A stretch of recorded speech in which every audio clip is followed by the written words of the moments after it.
إن الذين يتلون كتاب الله وأقاموا الصلاة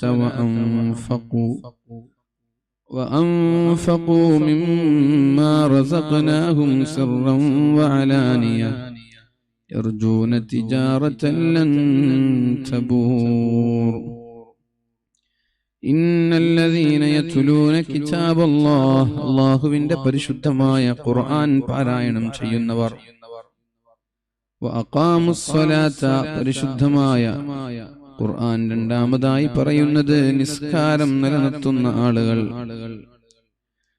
മൂന്നാമതായി പറയുന്നത് وأنفقوا مما رزقناهم سرا وعلانية രഹസ്യമായും പരസ്യമായും അല്ലാഹുവിന്റെ മാർഗത്തിൽ ചെലവഴിക്കുന്ന ആളുകൾ. ഈ മൂന്ന് വിഭാഗം ആളുകൾക്ക് അല്ലാഹു തആല യർജൂന തിജാറതൻ ലൻ തബൂർ, നഷ്ടമില്ലാത്ത കച്ചവടമാണ് അവരുടേത്, അവർക്ക് ലാഭം മാത്രമേ ഉണ്ടാവുള്ളൂ എന്ന് അല്ലാഹു റബ്ബ് സുബ്ഹാനഹു വ തആല നമ്മോട് പഠിപ്പിക്കുന്നുണ്ട്. ലാഭം മാത്രമാണ് അവർക്കുണ്ടാകുന്നത്, അവർക്കൊരിക്കലും നഷ്ടമുണ്ടാവൂല. കാരണം അല്ലാഹുവിന്റെ മാർഗത്തിൽ സമ്പത്ത് ചെലവഴിക്കുന്നവർക്ക് നഷ്ടമല്ല, ലാഭമാണ് അല്ലാഹു നൽകുന്നത്. അതേപോലെ ഖുർആൻ ഓതാൻ സമയം കണ്ടെത്തുന്ന ആളുകൾക്കും അല്ലാഹു നൽകുന്നത് ലാഭം തന്നെയാണ്. അതേപോലെ തന്നെയാണ് ഖുർആനിലെ മൂന്നാമത്തെ വിഷയം നിസ്കരിക്കാൻ വേണ്ടി, നിസ്കാരത്തിന് വേണ്ടി സമയം ചെലവഴിക്കുന്നതും. അല്ലാഹു റബ്ബ് സുബ്ഹാനഹു വ തആല നമ്മൾക്ക് ദുനിയാവിൽ ഒരുപാട് ലാഭങ്ങളും ഒരുപാട് മൻഫഅത്തുകളും ഉപകാരങ്ങളും നൽകുന്ന വലിയ 3 സൽക്കർമ്മങ്ങളാണ് എന്ന് ഖുർആൻ നമ്മോട് പഠിപ്പിക്കുമ്പോൾ മുഅ്മിനീങ്ങളെ ആ 3 വിഷയങ്ങളിലേക്ക് നമ്മുടെ ശ്രദ്ധ തിരിക്കാൻ ഞാൻ ആഗ്രഹിക്കുകയാണ്. എന്തൊക്കെയാണ് ലാഭം എന്ന് പറഞ്ഞത്? എന്ത് ലാഭമാണ് ഖുർആൻ ഓതുന്ന ഒരാൾക്ക് കിട്ടുന്നത്? എന്ത് ലാഭമാണ് നിസ്കരിക്കുന്ന ഒരാൾക്ക് കിട്ടുന്നത്? എന്ത് ലാഭമാണ് അതേപോലെ തന്നെ ഖുർആൻ ഓതുന്ന ആളുകൾക്ക് അല്ലാഹു നൽകുന്നത്, സ്വദഖ ചെയ്യുന്ന ആളുകൾക്ക് അല്ലാഹു നൽകുന്നത്? ഇത് 3 മനസ്സിലാക്കി നമ്മുടെ ജീവിതത്തിൽ ഇഖ്ലാസോടുകൂടി ആത്മാർത്ഥമായി നിർവഹിക്കാൻ കഴിഞ്ഞാൽ അല്ലാഹു അതുകൊണ്ട് വലിയ നേട്ടങ്ങളാണ് ദുനിയാവിലും ആഖിറത്തിലും നമ്മൾക്ക് നൽകാൻ പോകുന്നത്. പരിശുദ്ധ ഖുർആന്റെ തുടക്കം ഫാത്തിഹ കഴിഞ്ഞ് സൂറത്തുൽ ബഖറയിൽ അല്ലാഹു തുടങ്ങുന്നത് ബിസ്മില്ലാഹിർ റഹ്മാനിർ റഹീം. അലിഫ് ലാം മീം ദാലികൽ കിതാബു ലാ റൈബ ഫീഹി ഹുദൽ ലിൽ മുത്തഖീൻ. ഇത് ഖുർആനാണ്. ലാ റൈബ ഫീഹി, അതിൽ സംശയമേ ഇല്ല. ഹുദൽ ലിൽ മുത്തഖീൻ, മുത്തഖീങ്ങളായ ആളുകൾക്ക് വഴികാട്ടിയാണ് പരിശുദ്ധ ഖുർആൻ എന്ന് അല്ലാഹു പറയുന്നുണ്ട്. മുത്തഖീങ്ങളായ ആളുകൾക്കുള്ള വഴികാട്ടിയാണ്, ഗൈഡാണ് ഖുർആൻ. യുളില്ലു ബിഹി കസീറൻ വയഹ്ദി ബിഹി കസീറാ. ഈ ഖുർആൻ കൊണ്ട് ഒരുപാട് ആളുകൾ പരാജയപ്പെടുകയും ഒരുപാട് ആളുകൾ വിജയിക്കുകയും ചെയ്യുമെന്ന് ഖുർആൻ പറഞ്ഞു. യുളില്ലു ബിഹി കസീറൻ, ഒരുപാട് ആളുകൾ ഖുർആൻ കൊണ്ട് പരാജയപ്പെടും. വയഹ്ദി ബിഹി കസീറാ, എന്നാൽ വേറെയും ഒരുപാട് ആളുകൾ ഖുർആൻ കൊണ്ട് രക്ഷപ്പെടും. മുസ്ലിമീങ്ങളായ ആളുകൾ, മുസ്ലിം നാമധാരികളായ ആളുകൾ പരിശുദ്ധമായ ഖുർആൻ ആഴത്തിൽ മനസ്സിലാക്കാതെ ട്രാൻസ്ലേഷൻ വായിച്ചുകൊണ്ട് ഖുർആനിനെ കുറ്റപ്പെടുത്തിക്കൊണ്ട് യുക്തിവാദങ്ങളിലേക്ക് കടന്നു ചെല്ലുമ്പോൾ മുസ്ലിമീങ്ങളല്ലാത്ത അമുസ്ലിമീങ്ങളായ എത്രയോ ആളുകൾ ഖുർആനിന്റെ ആയത്തുകൾ മനസ്സിലാക്കി അതിന്റെ ആഴങ്ങളിൽ ഇറങ്ങി അതിൽ ഗവേഷണം നടത്തി പരിശുദ്ധ ഇസ്ലാമിലേക്ക് കടന്നു വന്ന ആയിരക്കണക്കിന് ആളുകളുടെ ചരിത്രങ്ങൾ നമ്മൾക്കറിയാം. മതം വിട്ട പെണ്ണും അതേപോലെ മതം വിട്ട ടീച്ചറും അധ്യാപകരും മാഷന്മാരും ഉച്ചവാദങ്ങളിലേക്ക് പോകുന്നവർ അവർക്ക് പറയുന്നത് പരിശുദ്ധ ഖുർആൻ കാലികമല്ല എന്നാണ്. ഖുർആനിൽ പ്രശ്നങ്ങളുണ്ട് എന്ന്, ഖുർആനിൽ തിരുത്തലുകൾ വേണമെന്ന്, ഖുർആനിൽ വർഗീയതയുണ്ട് എന്ന് ആര്? മുസ്ലിമീങ്ങളായിരുന്നു ഒരു കാലഘട്ടത്തിൽ മുസ്ലിം നാമധാരികളായ ആളുകൾ. ഖുർആൻ കാരണം അവർ യുക്തിവാദത്തിലേക്ക് പോയി. എന്നാൽ എത്രയോ മുസ്ലിമീങ്ങളല്ലാത്ത ആളുകൾ ഈ ഖുർആനിന്റെ ആയത്ത് കണ്ട് ഇസ്ലാമിലേക്ക് കടന്നു വന്നിട്ടുണ്ട്. ഇഷ്ടംപോലെ ആളുകൾ, എണ്ണിയാൽ തീരാത്തത്ര ആളുകൾ ഖുർആനിന്റെ ആയത്തിലെ അത്ഭുതങ്ങൾ കണ്ട് മോറിസ് ബുഖായി, ഡാവിഡ് മൂസ പിഡ്കോക്ക് എന്നിവർ അതുപോലെ നിരന്തരം ഇന്നും പരിശുദ്ധ ഖുർആനിന്റെ ആയത്തുകൾ കൊണ്ട് ഇസ്ലാമിലേക്ക് കടന്നു വന്നുകൊണ്ടിരിക്കുന്നു. ബുദ്ധിജീവികളായ ആളുകൾ, ശാസ്ത്രജ്ഞന്മാരായ ആളുകൾ. അല്ലാഹു നേരത്തെ പറഞ്ഞത് യുദില്ലു ബിഹി കസീറൻ, ഈ ഖുർആൻ കൊണ്ട് ഒരുപാട് ആളുകൾ വഴികേടിലേക്ക് പോകും.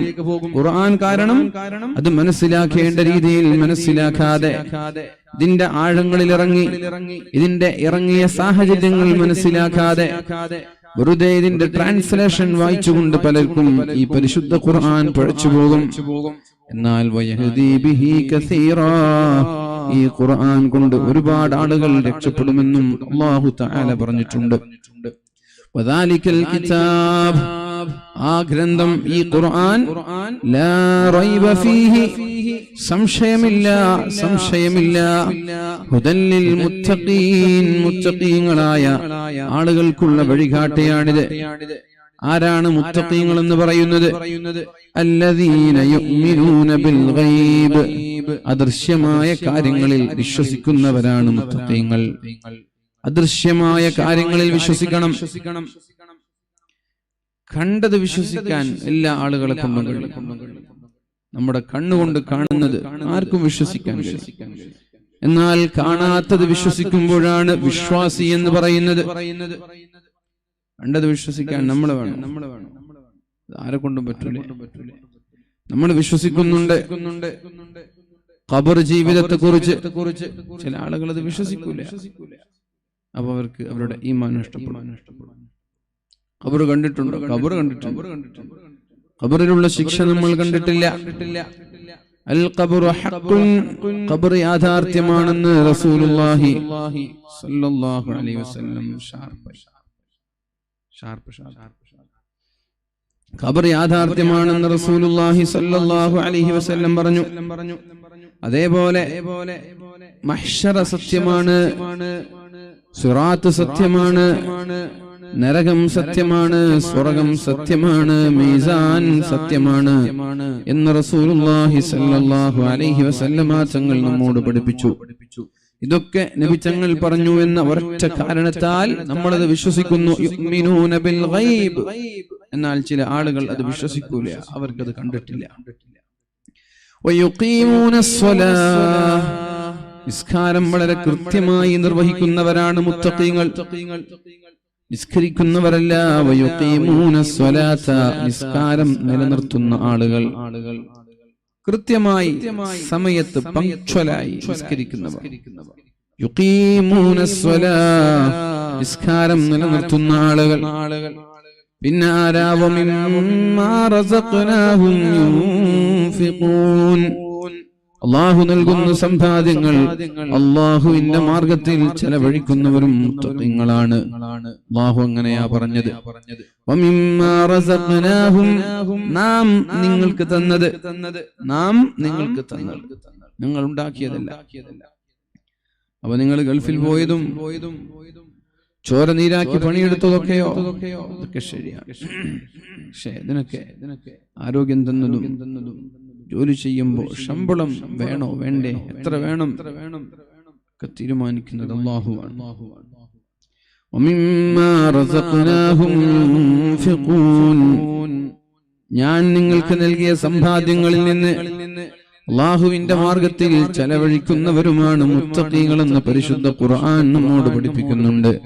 അലിഫ് ലാം മീം, ذلك الكتاب لا ريب فيه هدى للمتقين الذين يؤمنون بالغيب ويقيمون الصلاة ومما رزقناهم ينفقون.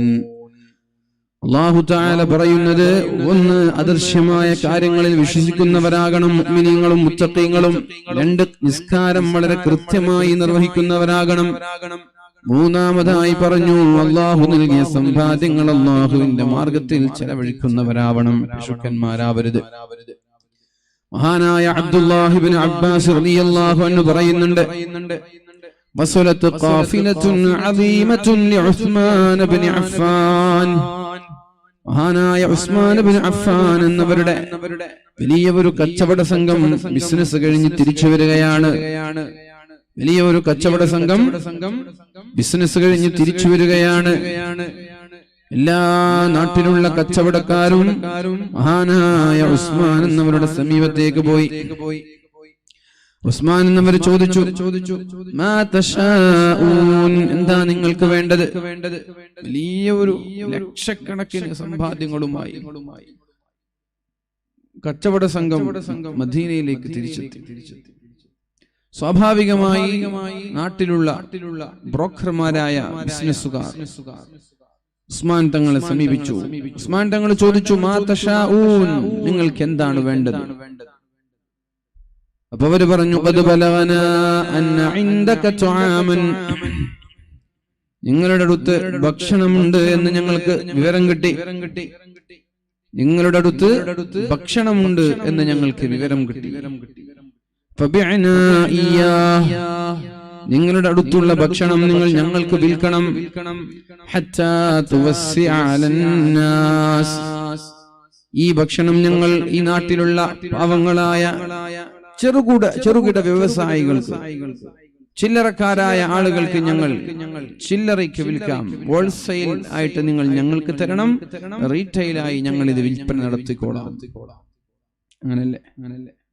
മീൻ പിടിക്കാൻ പോകുന്നവർ, മത്സ്യം പിടിക്കാൻ പോകുന്നവരൊക്കെ മത്സ്യം പിടിച്ച് തിരിച്ചു വന്നാൽ ഹാർബറിൽ ബ്രോക്കർമാർ പോകും. അവരത് ഹോൾസെയിലായി എടുക്കും, എന്നിട്ട് റീറ്റെയിലായി അത് വിൽക്കും. അതേപോലെ വലിയൊരു കച്ചവട സംഘം വന്നപ്പോ ഹോൾസെയിൽ വാങ്ങിക്കുന്ന ബ്രോക്കർമാരായ കച്ചവടക്കാർ ഉസ്മാൻ തങ്ങളെ സമീപിച്ചു. അത് ഞങ്ങൾ നാട്ടിലുള്ളവർക്ക് റീറ്റെയിലായി വിറ്റോടാം. മഹാനായ ഉസ്മാൻ ഇബ്നു അഫ്ഫാൻ റളിയല്ലാഹു അൻഹു അവരോട് പറഞ്ഞു, നിങ്ങൾ എനിക്ക് എത്ര ലാഭം തരും? നിങ്ങൾ എനിക്ക് എത്ര ലാഭം തരുമെന്ന് ചോദിച്ചു. ഉസ്മാൻ തങ്ങളോട് അവർ പറഞ്ഞു, നുർബിഹുക 5 ദറാഹിമ ഫീ കുല്ലി 10. 10 ദിർഹമിന് 5 ദിർഹം ഞങ്ങൾ ലാഭം തരാം.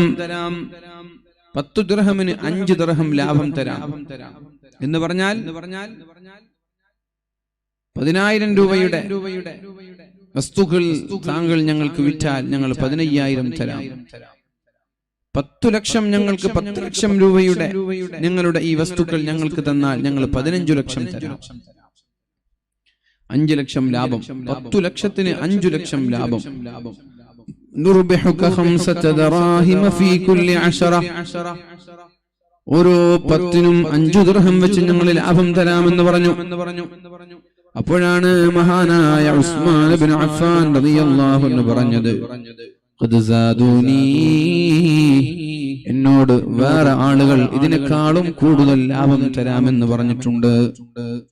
വേറെ ആളുകൾ ഇതിനേക്കാളും കൂടുതൽ ലാഭം തരാമെന്ന് പറഞ്ഞിട്ടുണ്ട്. നിങ്ങൾ 10 ദിനാറിന് 10 ദിർഹമിന് 5 ദിർഹമല്ലേ ലാഭം തരിക? 10 ലക്ഷത്തിന്റെ ഈ ബിസിനസ് നിങ്ങൾക്ക് തന്നാൽ 15 ലക്ഷമല്ലേ നിങ്ങൾ എനിക്ക് തരുള്ളൂ. എന്നാൽ ഇതിനേക്കാളും ലാഭം തരാമെന്ന് എന്നോട് വേറെ ആളുകൾ പറഞ്ഞിട്ടുണ്ട്. അപ്പൊ അവിടെയുള്ള കച്ചവടക്കാരൊക്കെ ചോദിച്ചു, യാ അബാ അംർ, മാ ബഖിയ ഫിൽ മദീനതി തുജ്ജാറുൻ ഗൈറുനാ, ഈ മദീനയിൽ ഞങ്ങളല്ലാതെ വേറെ ബിസിനസ്സുകാരില്ലല്ലോ. ഈ മദീനയിൽ ഞങ്ങളല്ലാതെ വേറെ ബിസിനസ്സുകാരില്ല, കച്ചവടക്കാരില്ല. ഫമൻ ദല്ലദീ സാദക്, ആരാണ് നിങ്ങൾക്ക് ഞങ്ങളെക്കാളും ലാഭം പറഞ്ഞത്?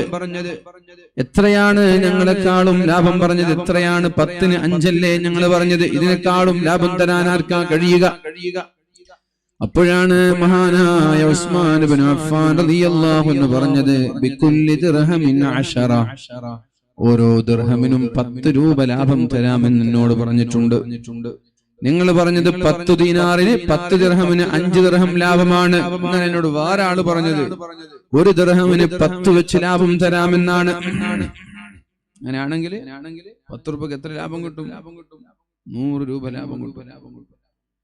ഒരു ദിർഹമിന് 10 വെച്ച് ലാഭം കിട്ടിയാൽ 10 ദിർഹമിന് 100 വെച്ച് ലാഭം കിട്ടും. 10,000 കൊടുത്താൽ 1,00,000 കിട്ടും. 10 ലക്ഷം കൊടുത്താൽ 1 കോടി കിട്ടും. നമ്മൾക്ക് 1000-ന് 10,000, 10,000-ന് 1,00,000, 1,00,000-ന് 1 കോടി. ഇങ്ങനെ എന്നോട് പറഞ്ഞിട്ടുണ്ട്. അപ്പൊ ചോദിച്ചു, ഇത്രയ്ക്ക് ലാഭം തരുന്നവർ ആരാണ്? ഒരു ദീനാറിന് 10 വെച്ചു തരാമെന്ന് പറഞ്ഞവരാരാ? അപ്പൊ പറഞ്ഞു, അല്ലാഹു അസ്സ വജല്ല, എന്റെ റബ്ബായ അല്ലാഹുവാണ് എന്നോട് പറഞ്ഞത് ഒരു ദിർഹമിന് 10 വെച്ച് ലാഭം തരാമെന്ന്. നിങ്ങൾക്ക് 10-ന് 5 തരാൻ പറ്റുള്ളൂ, എനിക്ക് ഒരു ദിർഹമിന് 10 കിട്ടും. എന്റെ റബ്ബ് അങ്ങനെ പറഞ്ഞിട്ടുണ്ട്. അഇൻദകും സിയാദ, ഇതിനേക്കാളും കൂടുതൽ ലാഭം തരാൻ നിങ്ങൾക്ക് കഴിയുമോ എന്ന് ചോദിച്ചു. ഇതിനേക്കാളും കൂടുതൽ ലാഭം തരാൻ പറ്റുമോ? അവര് പറഞ്ഞു, ഇല്ല, ഞങ്ങൾക്ക് ഇതിനേക്കാളും കൂടുതൽ തരാൻ കഴിയില്ല. അപ്പോഴാണ് മഹാനായ ഉസ്മാൻ ഇബ്നു അഫ്ഫാൻ റളിയല്ലാഹു അൻഹു പറഞ്ഞത്, ഫഇന്നീ ഉഷ്ഹിദുല്ലാഹ അന്നീ ഖദ് ജഅൽതു ഹാദാ അത്'ആമ സദഖ. ഈ എന്റെ ലക്ഷക്കണക്കിന് സമ്പാദ്യം മുഴുവനും ഒരു പൈസ ലാഭമില്ലാതെ, കച്ചവടക്കാർക്ക് നൽകാതെ, ബിസിനസ്സുകാർക്ക് നൽകാതെ, നല്ല സാമ്പത്തിക പ്രയാസമുള്ള സമയമാണത്. ആ സമയത്ത് കൊടുത്താൽ നല്ല വില കിട്ടും. പക്ഷേ ഈ സാമ്പത്തികമായി പ്രയാസമുള്ള സമയത്ത് 1 രൂപ പോലും ലാഭമില്ലാതെ ഞാൻ ഇവിടെയുള്ള മിസ്കീന്മാരായ, ഫഖീറുമാരായ, ആവശ്യക്കാരായ ആളുകൾക്ക് എല്ലാം ഞാൻ അള്ളാഹുവിന് വേണ്ടി വെറുതെ നൽകുന്നു എന്ന് പറഞ്ഞ് 1 നയാ പൈസ ലാഭമില്ലാതെ ലക്ഷക്കണക്കിന് സമ്പാദ്യം മദീനയിലുള്ള പാവങ്ങളായ ആളുകൾക്ക് മഹാനായ ഉസ്മാൻ ഇബ്നു അഫ്ഫാൻ റളിയല്ലാഹു അൻഹു വെറുതെ എല്ലാം വെറുതെ കൊടുത്തു, ഒന്നുപോലും ബാക്കി വെച്ചില്ല. അതാണ് വഅൻഫിഖൂ മിമ്മാ റസഖ്നാഹും, നാം നിങ്ങൾക്ക് നൽകിയ സമ്പാദ്യങ്ങളെ അല്ലാഹുവിന്റെ മാർഗത്തിൽ ചെലവഴിക്കണം എന്ന് പറഞ്ഞത്. ഇങ്ങനെ ഒരു ഉസ്മാൻ തങ്ങളായി മാറാൻ നമ്മൾക്ക് കഴിയണം. ഇങ്ങനെ ഒരു ഉസ്മാൻ തങ്ങളായി മാറാൻ നമ്മൾക്ക് കഴിയണം. ചെലവഴിക്കുന്ന വിഷയത്തിൽ ആയിരങ്ങളും 10,000-ങ്ങളൊക്കെ നമ്മൾ കൊടുക്കാറുണ്ട്. പക്ഷേ ചെലവഴിക്കുമ്പോൾ നമ്മുടെ വരുമാനത്തിന്റെ ഇത്ര ശതമാനം വെച്ച് ആരാണ് കൊടുക്കാറുള്ളത്? പള്ളിയുടെ നിർമ്മാണം, മദ്രസയുടെ നിർമ്മാണം, മദ്രസയുടെ വരുമാനത്തിനുള്ള നിർമ്മാണം, അങ്ങനെ പല വിഷയങ്ങൾ നമ്മുടെ മുമ്പിലുണ്ടാകുമ്പോൾ ഞാനൊരു 10,000 തരാം, ഞാനൊരു 1,00,000 തരാമെന്ന് ആളുകൾ പറയും. പക്ഷേ ആ 1,00,000 അയാളുടെ വരുമാനത്തിന്റെ 1% പോലും ആകൂല. ആ 10,000 എന്നുള്ളത് അയാളുടെ വരുമാനത്തിന്റെ 1% പോലും ആവൂല. കോടിക്കണക്കിന് വരുമാനമുള്ളവരാണ് 1,00,000 ഏറ്റെടുക്കുന്നത്. 1 കോടി വരുമാനമുള്ളവൻ 1,00,000 ഏറ്റെടുക്കുന്നു. 1000 കോടിയുള്ളവൻ 1 കോടി ഏറ്റെടുക്കുന്നു. 10,000 ഉള്ളവൻ 1000 ഏറ്റെടുക്കുന്നു. അള്ളാഹുവിന്റെ കോടതിയിൽ എല്ലാവരും സമന്മാരാണ്. 1 കോടി കൊടുത്തവനും 1,00,000 കൊടുത്തവനും 10,000 കൊടുത്തവനും 1000 കൊടുത്തവനും അള്ളാഹുവിന്റെ കോടതിയിൽ ഒരുപോലെയാണ്. 1 കോടി കൊടുത്തവന് പ്രത്യേകമായ സ്ഥാനമില്ല അള്ളാഹുവിന്റെ അടുത്ത്. 1 കോടി പള്ളിക്ക് കൊടുത്തു ഒരാൾ പൊന്നാടയിട്ട് ആനയിക്കേണ്ട ഒരു ആവശ്യമില്ല. അവരെ പൊന്നാടയിട്ട് ആനയിക്കേണ്ട, സ്റ്റേജിൽ കൊണ്ടുപോയി പ്രശംസിക്കേണ്ട, മുഖസ്തുതി പറയേണ്ട ഒരു ആവശ്യമില്ല. നമ്മളൊക്കെ എങ്ങനെയാണ്? ആരെങ്കിലും 1 കോടി കൊടുത്താൽ, ഒരു 10 ലക്ഷം കൊടുത്താൽ ആൾക്ക് പള്ളി പ്രസിഡന്റിന്റെ സ്ഥാനം കൊടുക്കും. അയാളെ സ്റ്റേജിൽ വിളിച്ച് അയാളെ നമ്മൾ ബഹുമാനിക്കും, ആദരിക്കും, സൽക്കരിക്കും, നോട്ടീസിലൊക്കെ വമ്പം പേരുകൾ കൊടുക്കും, പരസ്യം കൊടുക്കും. പക്ഷേ മുഅ്മിനീങ്ങളെ, ആ 1 കോടി കൊടുത്തവനും നിങ്ങളുടെ നാട്ടിൽ 1000 കൊടുത്തവനും അള്ളാഹുവിന്റെ കോടതിയിൽ ഒരുപോലെയാണ്. ഒരേ പ്രതിഫലമാണ് 2 പേർക്കും അള്ളാഹു കൊടുക്കുന്നത്. എന്തുകൊണ്ട്? 1000 കോടിയുള്ളവൻ 1 കോടി കൊടുക്കുന്നതും 10,000 രൂപയുള്ളവൻ 1000 രൂപ കൊടുക്കുന്നതും ഏതാണ് ഏറ്റവും വലുത്? 1000 കോടിയുള്ളവൻ 10,000 കോടിയുള്ളവൻ 1 കോടി കൊടുത്തു. 10,000 രൂപയുള്ളവൻ 1000 കൊടുത്തു. എന്നാൽ അള്ളാഹുവിന്റെ കോടതിയിൽ വലിയവൻ 1000 കൊടുത്തവനാണ്, 1 കോടി കൊടുത്തവനല്ല. നമ്മുടെ കാഴ്ചപ്പാടിൽ വലുത് 1 കോടിയുള്ളവനായിരിക്കും, അള്ളാഹുവിന്റെ കാഴ്ചപ്പാടിൽ 1000 കൊടുത്തോനാ വലുത്. കാരണം എന്തേ? അള്ളാഹു നോക്കുന്നത് കൊടുക്കുന്ന സംഖ്യയിലേക്കല്ല, കൊടുക്കുന്ന ശതമാനത്തിലേക്കാണ്. നിങ്ങളുടെ വരുമാനത്തിന്റെ എത്ര % നിങ്ങൾ കൊടുക്കുന്നു എന്നാണ് അള്ളാഹു നോക്കുന്നത്.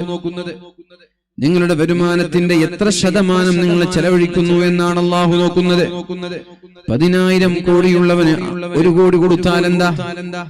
10,000 രൂപയുള്ളവൻ 1 രൂപ കൊടുക്കുന്നത് പോലെയാണ് 10,000 കോടിയുള്ളവൻ 1 കോടി കൊടുക്കുന്നത്. അള്ളാഹുവിന്റെ അടുത്ത് 1 രൂപ കൊടുത്തോനും 1 കോടി കൊടുത്തോനും ഒരുപോലെയാണ്. അങ്ങനെ തന്നെയാണ്. 10,000 കോടി 10,000 രൂപ. 10,000 കോടിയുള്ളവൻ 1 കോടി കൊടുത്തു. 10,000 രൂപയുള്ളവൻ 1 രൂപ കൊടുത്തു. രണ്ടും ഒരുപോലെയാണ് അള്ളാഹുവിന്റെ കോടതി. അയാൾ 1 കോടി കൊടുത്തില്ലേ? ശരിയാണ്, അയാൾക്ക് 10,000 കോടി അല്ല കൊടുത്തിട്ടുണ്ട്. എന്നേ 1 കോടി കൊടുത്തിട്ടുള്ളൂ. ഇയാൾ 1 രൂപയല്ലേ കൊടുത്തിട്ടുള്ളൂ. 1 രൂപയാണ് ഇയാൾക്ക് 10,000 കൊടുത്തിട്ടുള്ളൂ. അതുകൊണ്ട് സംഖ്യയുടെ വലിപ്പം കണ്ട് കണ്ണ് മഞ്ഞളിക്കാനോ പൊടിക്കാനോ ഒന്നും നിൽക്കണ്ട. അതിനൊന്നും വലിയ കാര്യമില്ല. അതിനൊന്നും വലിയ കാര്യമില്ല. ആ കൊടുക്കുന്നത് എത്ര ശതമാനമാണ് എന്നാണ് അള്ളാഹു നോക്കുന്നത്. ശതമാനം ബേസ് ചെയ്ത് എത്ര പേര് നമ്മുടെ നാട്ടിൽ സ്വതക്ക നൽകുന്നുണ്ട് എന്നാണ് നമ്മൾ ആലോചിക്കേണ്ടത്. എന്റെ വരുമാനത്തിന്റെ 10% ഞാൻ കൊടുക്കാം, എന്റെ വരുമാനത്തിന്റെ 50% ഞാൻ കൊടുക്കാം, എന്റെ വരുമാനത്തിന്റെ 100% ഞാൻ കൊടുക്കാം എന്ന് പറഞ്ഞ് കൊടുക്കുന്ന ആരാണ് നമ്മുടെ കേരളക്കരയിൽ നിന്ന് ജീവിച്ചിരിപ്പുള്ളത്? ആരെങ്കിലും ഉണ്ടോ? 10% കൊടുക്കാൻ തയ്യാറുള്ള ആരെങ്കിലും ഉണ്ടോ? വരുമാനത്തിന്റെ 10% കൊടുക്കാൻ താല്പര്യമുള്ളവർ, കൊടുക്കാറുള്ളവർ ഒരാളെ കാണിച്ചു തരാൻ പറ്റും.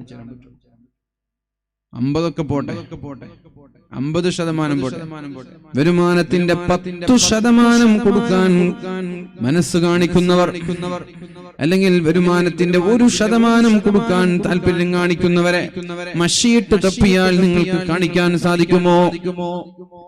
അതുകൊണ്ട് മുഅ്മിനീങ്ങളെ, നമ്മുടെ സ്വതക്കയൊന്നും സ്വതക്കയല്ല. മഹാന്മാരുടെ സ്വതക്കയുടെ 7 അയലത്ത് പോലും നമ്മൾ എത്തിയിട്ടില്ല. ഓർമ്മയില്ലേ മഹാനായ സിദ്ദീഖുൽ അക്ബർ റളിയല്ലാഹു അൻഹുവും അതേപോലെ ഉമർ ഇബ്നുൽ ഖത്താബ് റളിയല്ലാഹു അൻഹുവും അല്ലാഹുവിന്റെ ഹബീബിന്റെ മുമ്പിലേക്ക് സ്വതക്കയുമായി കടന്നു വന്നത്. എല്ലാവരും കൊണ്ടുവന്നു. ഉമർ തങ്ങളും സിദ്ദീഖ് തങ്ങളും കൊണ്ടുവന്നു. അവസാനം റസൂലുള്ളാഹി സ്വല്ലല്ലാഹു അലൈഹി വസല്ലം മഹാനായ ഉമർ എന്നവരോട് ചോദിച്ചു, ഉമറേ, വലിയൊരു സംഖ്യ ഉണ്ടല്ലോ, വീട്ടുകാർക്ക് എന്തെങ്കിലും ബാക്കി വെച്ചിട്ടുണ്ടോ? മഹാനായ ഉമർ എന്നവർ പറഞ്ഞു, നബിയേ, ഈ കൊണ്ടുവന്നതിന്റെ നേരെ പകുതി ഞാൻ എന്റെ വീട്ടുകാർക്ക് വേണ്ടി ബാക്കി വെച്ചിട്ടുണ്ട്. 5 ലക്ഷം കൊണ്ടുവന്നിട്ടുണ്ടെങ്കിൽ ഒരു 5 ലക്ഷം എന്റെ വീട്ടിലുണ്ട്. ആകെയുള്ളത് 10 ലക്ഷമാണ്. അതിൽ 5 ലക്ഷം 50% ഞാനിതാ നിങ്ങൾക്ക് തന്നു. 50% എന്റെ വീട്ടിൽ തന്നെ ബാക്കിയുണ്ട്. അടുത്തത് മഹാനായ സിദ്ദീഖ് തങ്ങളാണ്. 1000 രൂപയെ കൊണ്ടുവന്നിട്ടുള്ളൂ. സിദ്ദീഖേ, നിങ്ങളുടെ വീട്ടുകാർക്ക് നിങ്ങൾ വല്ലതും ബാക്കി വെച്ചിട്ടുണ്ടോ? സിദ്ദീഖേ, മഹാനായ സിദ്ദീഖ് തങ്ങൾ പറഞ്ഞു, അല്ലാഹു വ റസൂലഹു, അല്ലാഹുവിനെയും അവന്റെ റസൂലിനെയും അല്ലാതെ ഉച്ചയ്ക്ക് കഴിക്കാനുള്ള ഒരു ധാന്യമണി പോലും എന്റെ വീട്ടിലില്ല. ഉച്ചയ്ക്ക് കഴിക്കണമെങ്കിൽ ഞാൻ പോയി അധ്വാനിച്ച് പൈസ ഉണ്ടാക്കി കണ്ടുപിടിക്കണം. അഥവാ തന്റെ സമ്പാദ്യത്തിന്റെ 100% മഹാനായ സിദ്ദീഖ് എന്നവർ അല്ലാഹുവിന്റെ മാർഗത്തിൽ ചെലവഴിച്ചു. ആരാ വിജയിച്ചത്? 5 ലക്ഷം കൊടുത്ത ഉമർ തങ്ങളാണോ? 1000 കൊടുത്ത സിദ്ദീഖ് തങ്ങളാണോ? ആരാ വിജയിച്ചത്? ആരാ വിജയിച്ചത്? ആരാ? ഉറക്കെ പറയൂ. 1000 കൊടുത്ത സിദ്ദീഖ് തങ്ങൾ. 1000 5 ലക്ഷം ഉദാഹരണമാണ് കേട്ടോ, കൃത്യമായിട്ട് എമൗണ്ട് അല്ല. 1000 കൊടുത്ത സിദ്ദീഖ് തങ്ങളാണ് വിജയിച്ചത്. 5 ലക്ഷം കൊടുത്ത ഉമർ തങ്ങൾ രണ്ടാമതാണ്. അങ്ങനെ വരുമ്പോൾ 1 കോടി ഇട്ടവനെ പൊന്നാടയിട്ട് അണിയിക്കേണ്ട, ആദരിക്കേണ്ട എന്താവശ്യമാണുള്ളത്?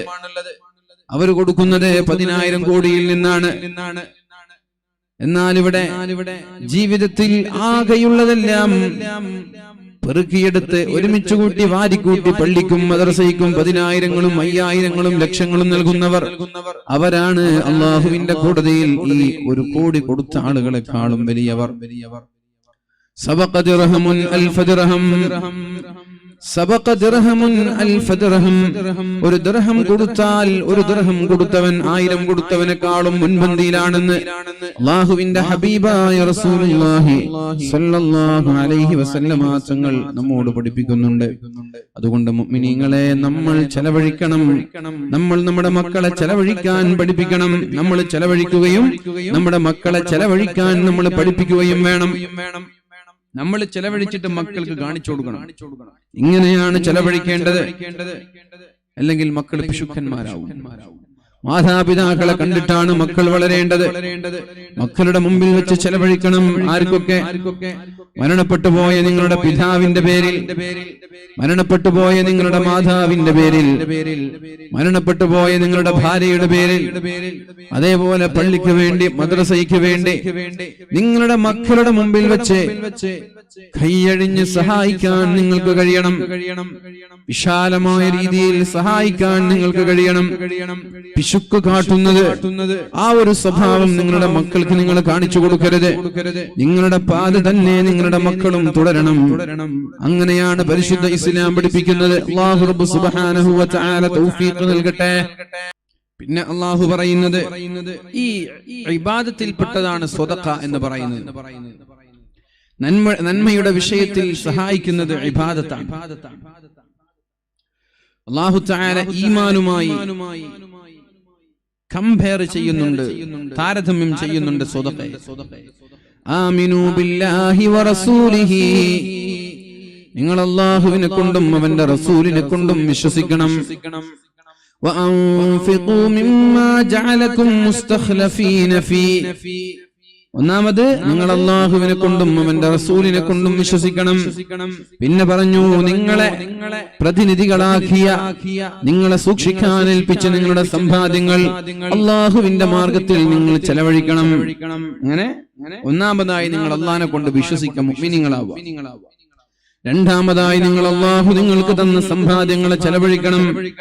فالذين آمنوا منكم وأنفقوا لهم أجر كبير, അല്ലാഹുവിനെ കൊണ്ട് വിശ്വസിക്കുന്നവർക്കും അല്ലാഹുവിന്റെ മാർഗത്തിൽ ചെലവഴിക്കുന്ന ആളുകൾക്കും അല്ലാഹു തആല ഒരുപാട് പ്രതിഫലം നൽകുമെന്നാ പറഞ്ഞത്. ഒരുപാട് പ്രതിഫലം നൽകും.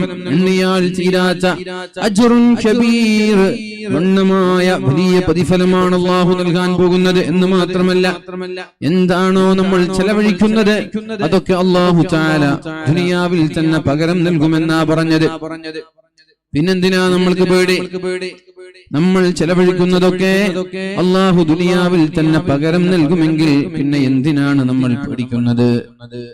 ഒരാളൊരു 10,000 കൊടുത്തു, അയാളുടെ പോക്കറ്റിൽ നിന്ന് പോയി. എന്നാൽ ആ 10,000 അല്ലാഹു നിങ്ങൾക്ക് തിരിച്ചു തരുമെങ്കിൽ പിന്നെ നിങ്ങൾക്ക് എന്താ ബേജാർ? നിങ്ങളുടെ പോക്കറ്റിൽ നിന്ന് 10,000 എടുത്ത് നിങ്ങളുടെ ഷെൽഫിൽ വെക്കുന്നത് പോലെയല്ലേ അത്? ബാങ്കിൽ കൊണ്ടുപോയി ഇടുന്നത് പോലെയല്ലേ ഇത്? അല്ലാഹു പറയുന്നത് കേൾക്കണം നിങ്ങൾ. വമാ അൻഫഖ്തും മിൻ ശൈഇ, നിങ്ങൾ എന്ത് ചെലവഴിച്ചാലും ഫഹുവ യുഖ്ലിഫുഹു, അല്ലാഹു നിങ്ങൾക്ക് പകരം തരും. ഖുർആനാണിത്. വമാ അൻഫഖ്തും മിൻ ശൈഇൻ ഫഹുവ യുഖ്ലിഫുഹു വഹുവ ഖൈറുർ റാസിഖീൻ, നിങ്ങൾ എന്ത് ചെലവഴിച്ചാലും അല്ലാഹു നിങ്ങൾക്ക് പകരം നൽകുമെന്നാണ് പരിശുദ്ധ ഖുർആൻ പറയുന്നത്. വഹുവ ഖൈറുർ റാസിഖീൻ, അല്ലാഹു തആല നന്നായി റിസ്ക് നൽകുന്നവനാണ്. അത്ഭുതങ്ങളിലൂടെ റിസ്ക് നൽകുന്നവനാണ് അല്ലാഹു.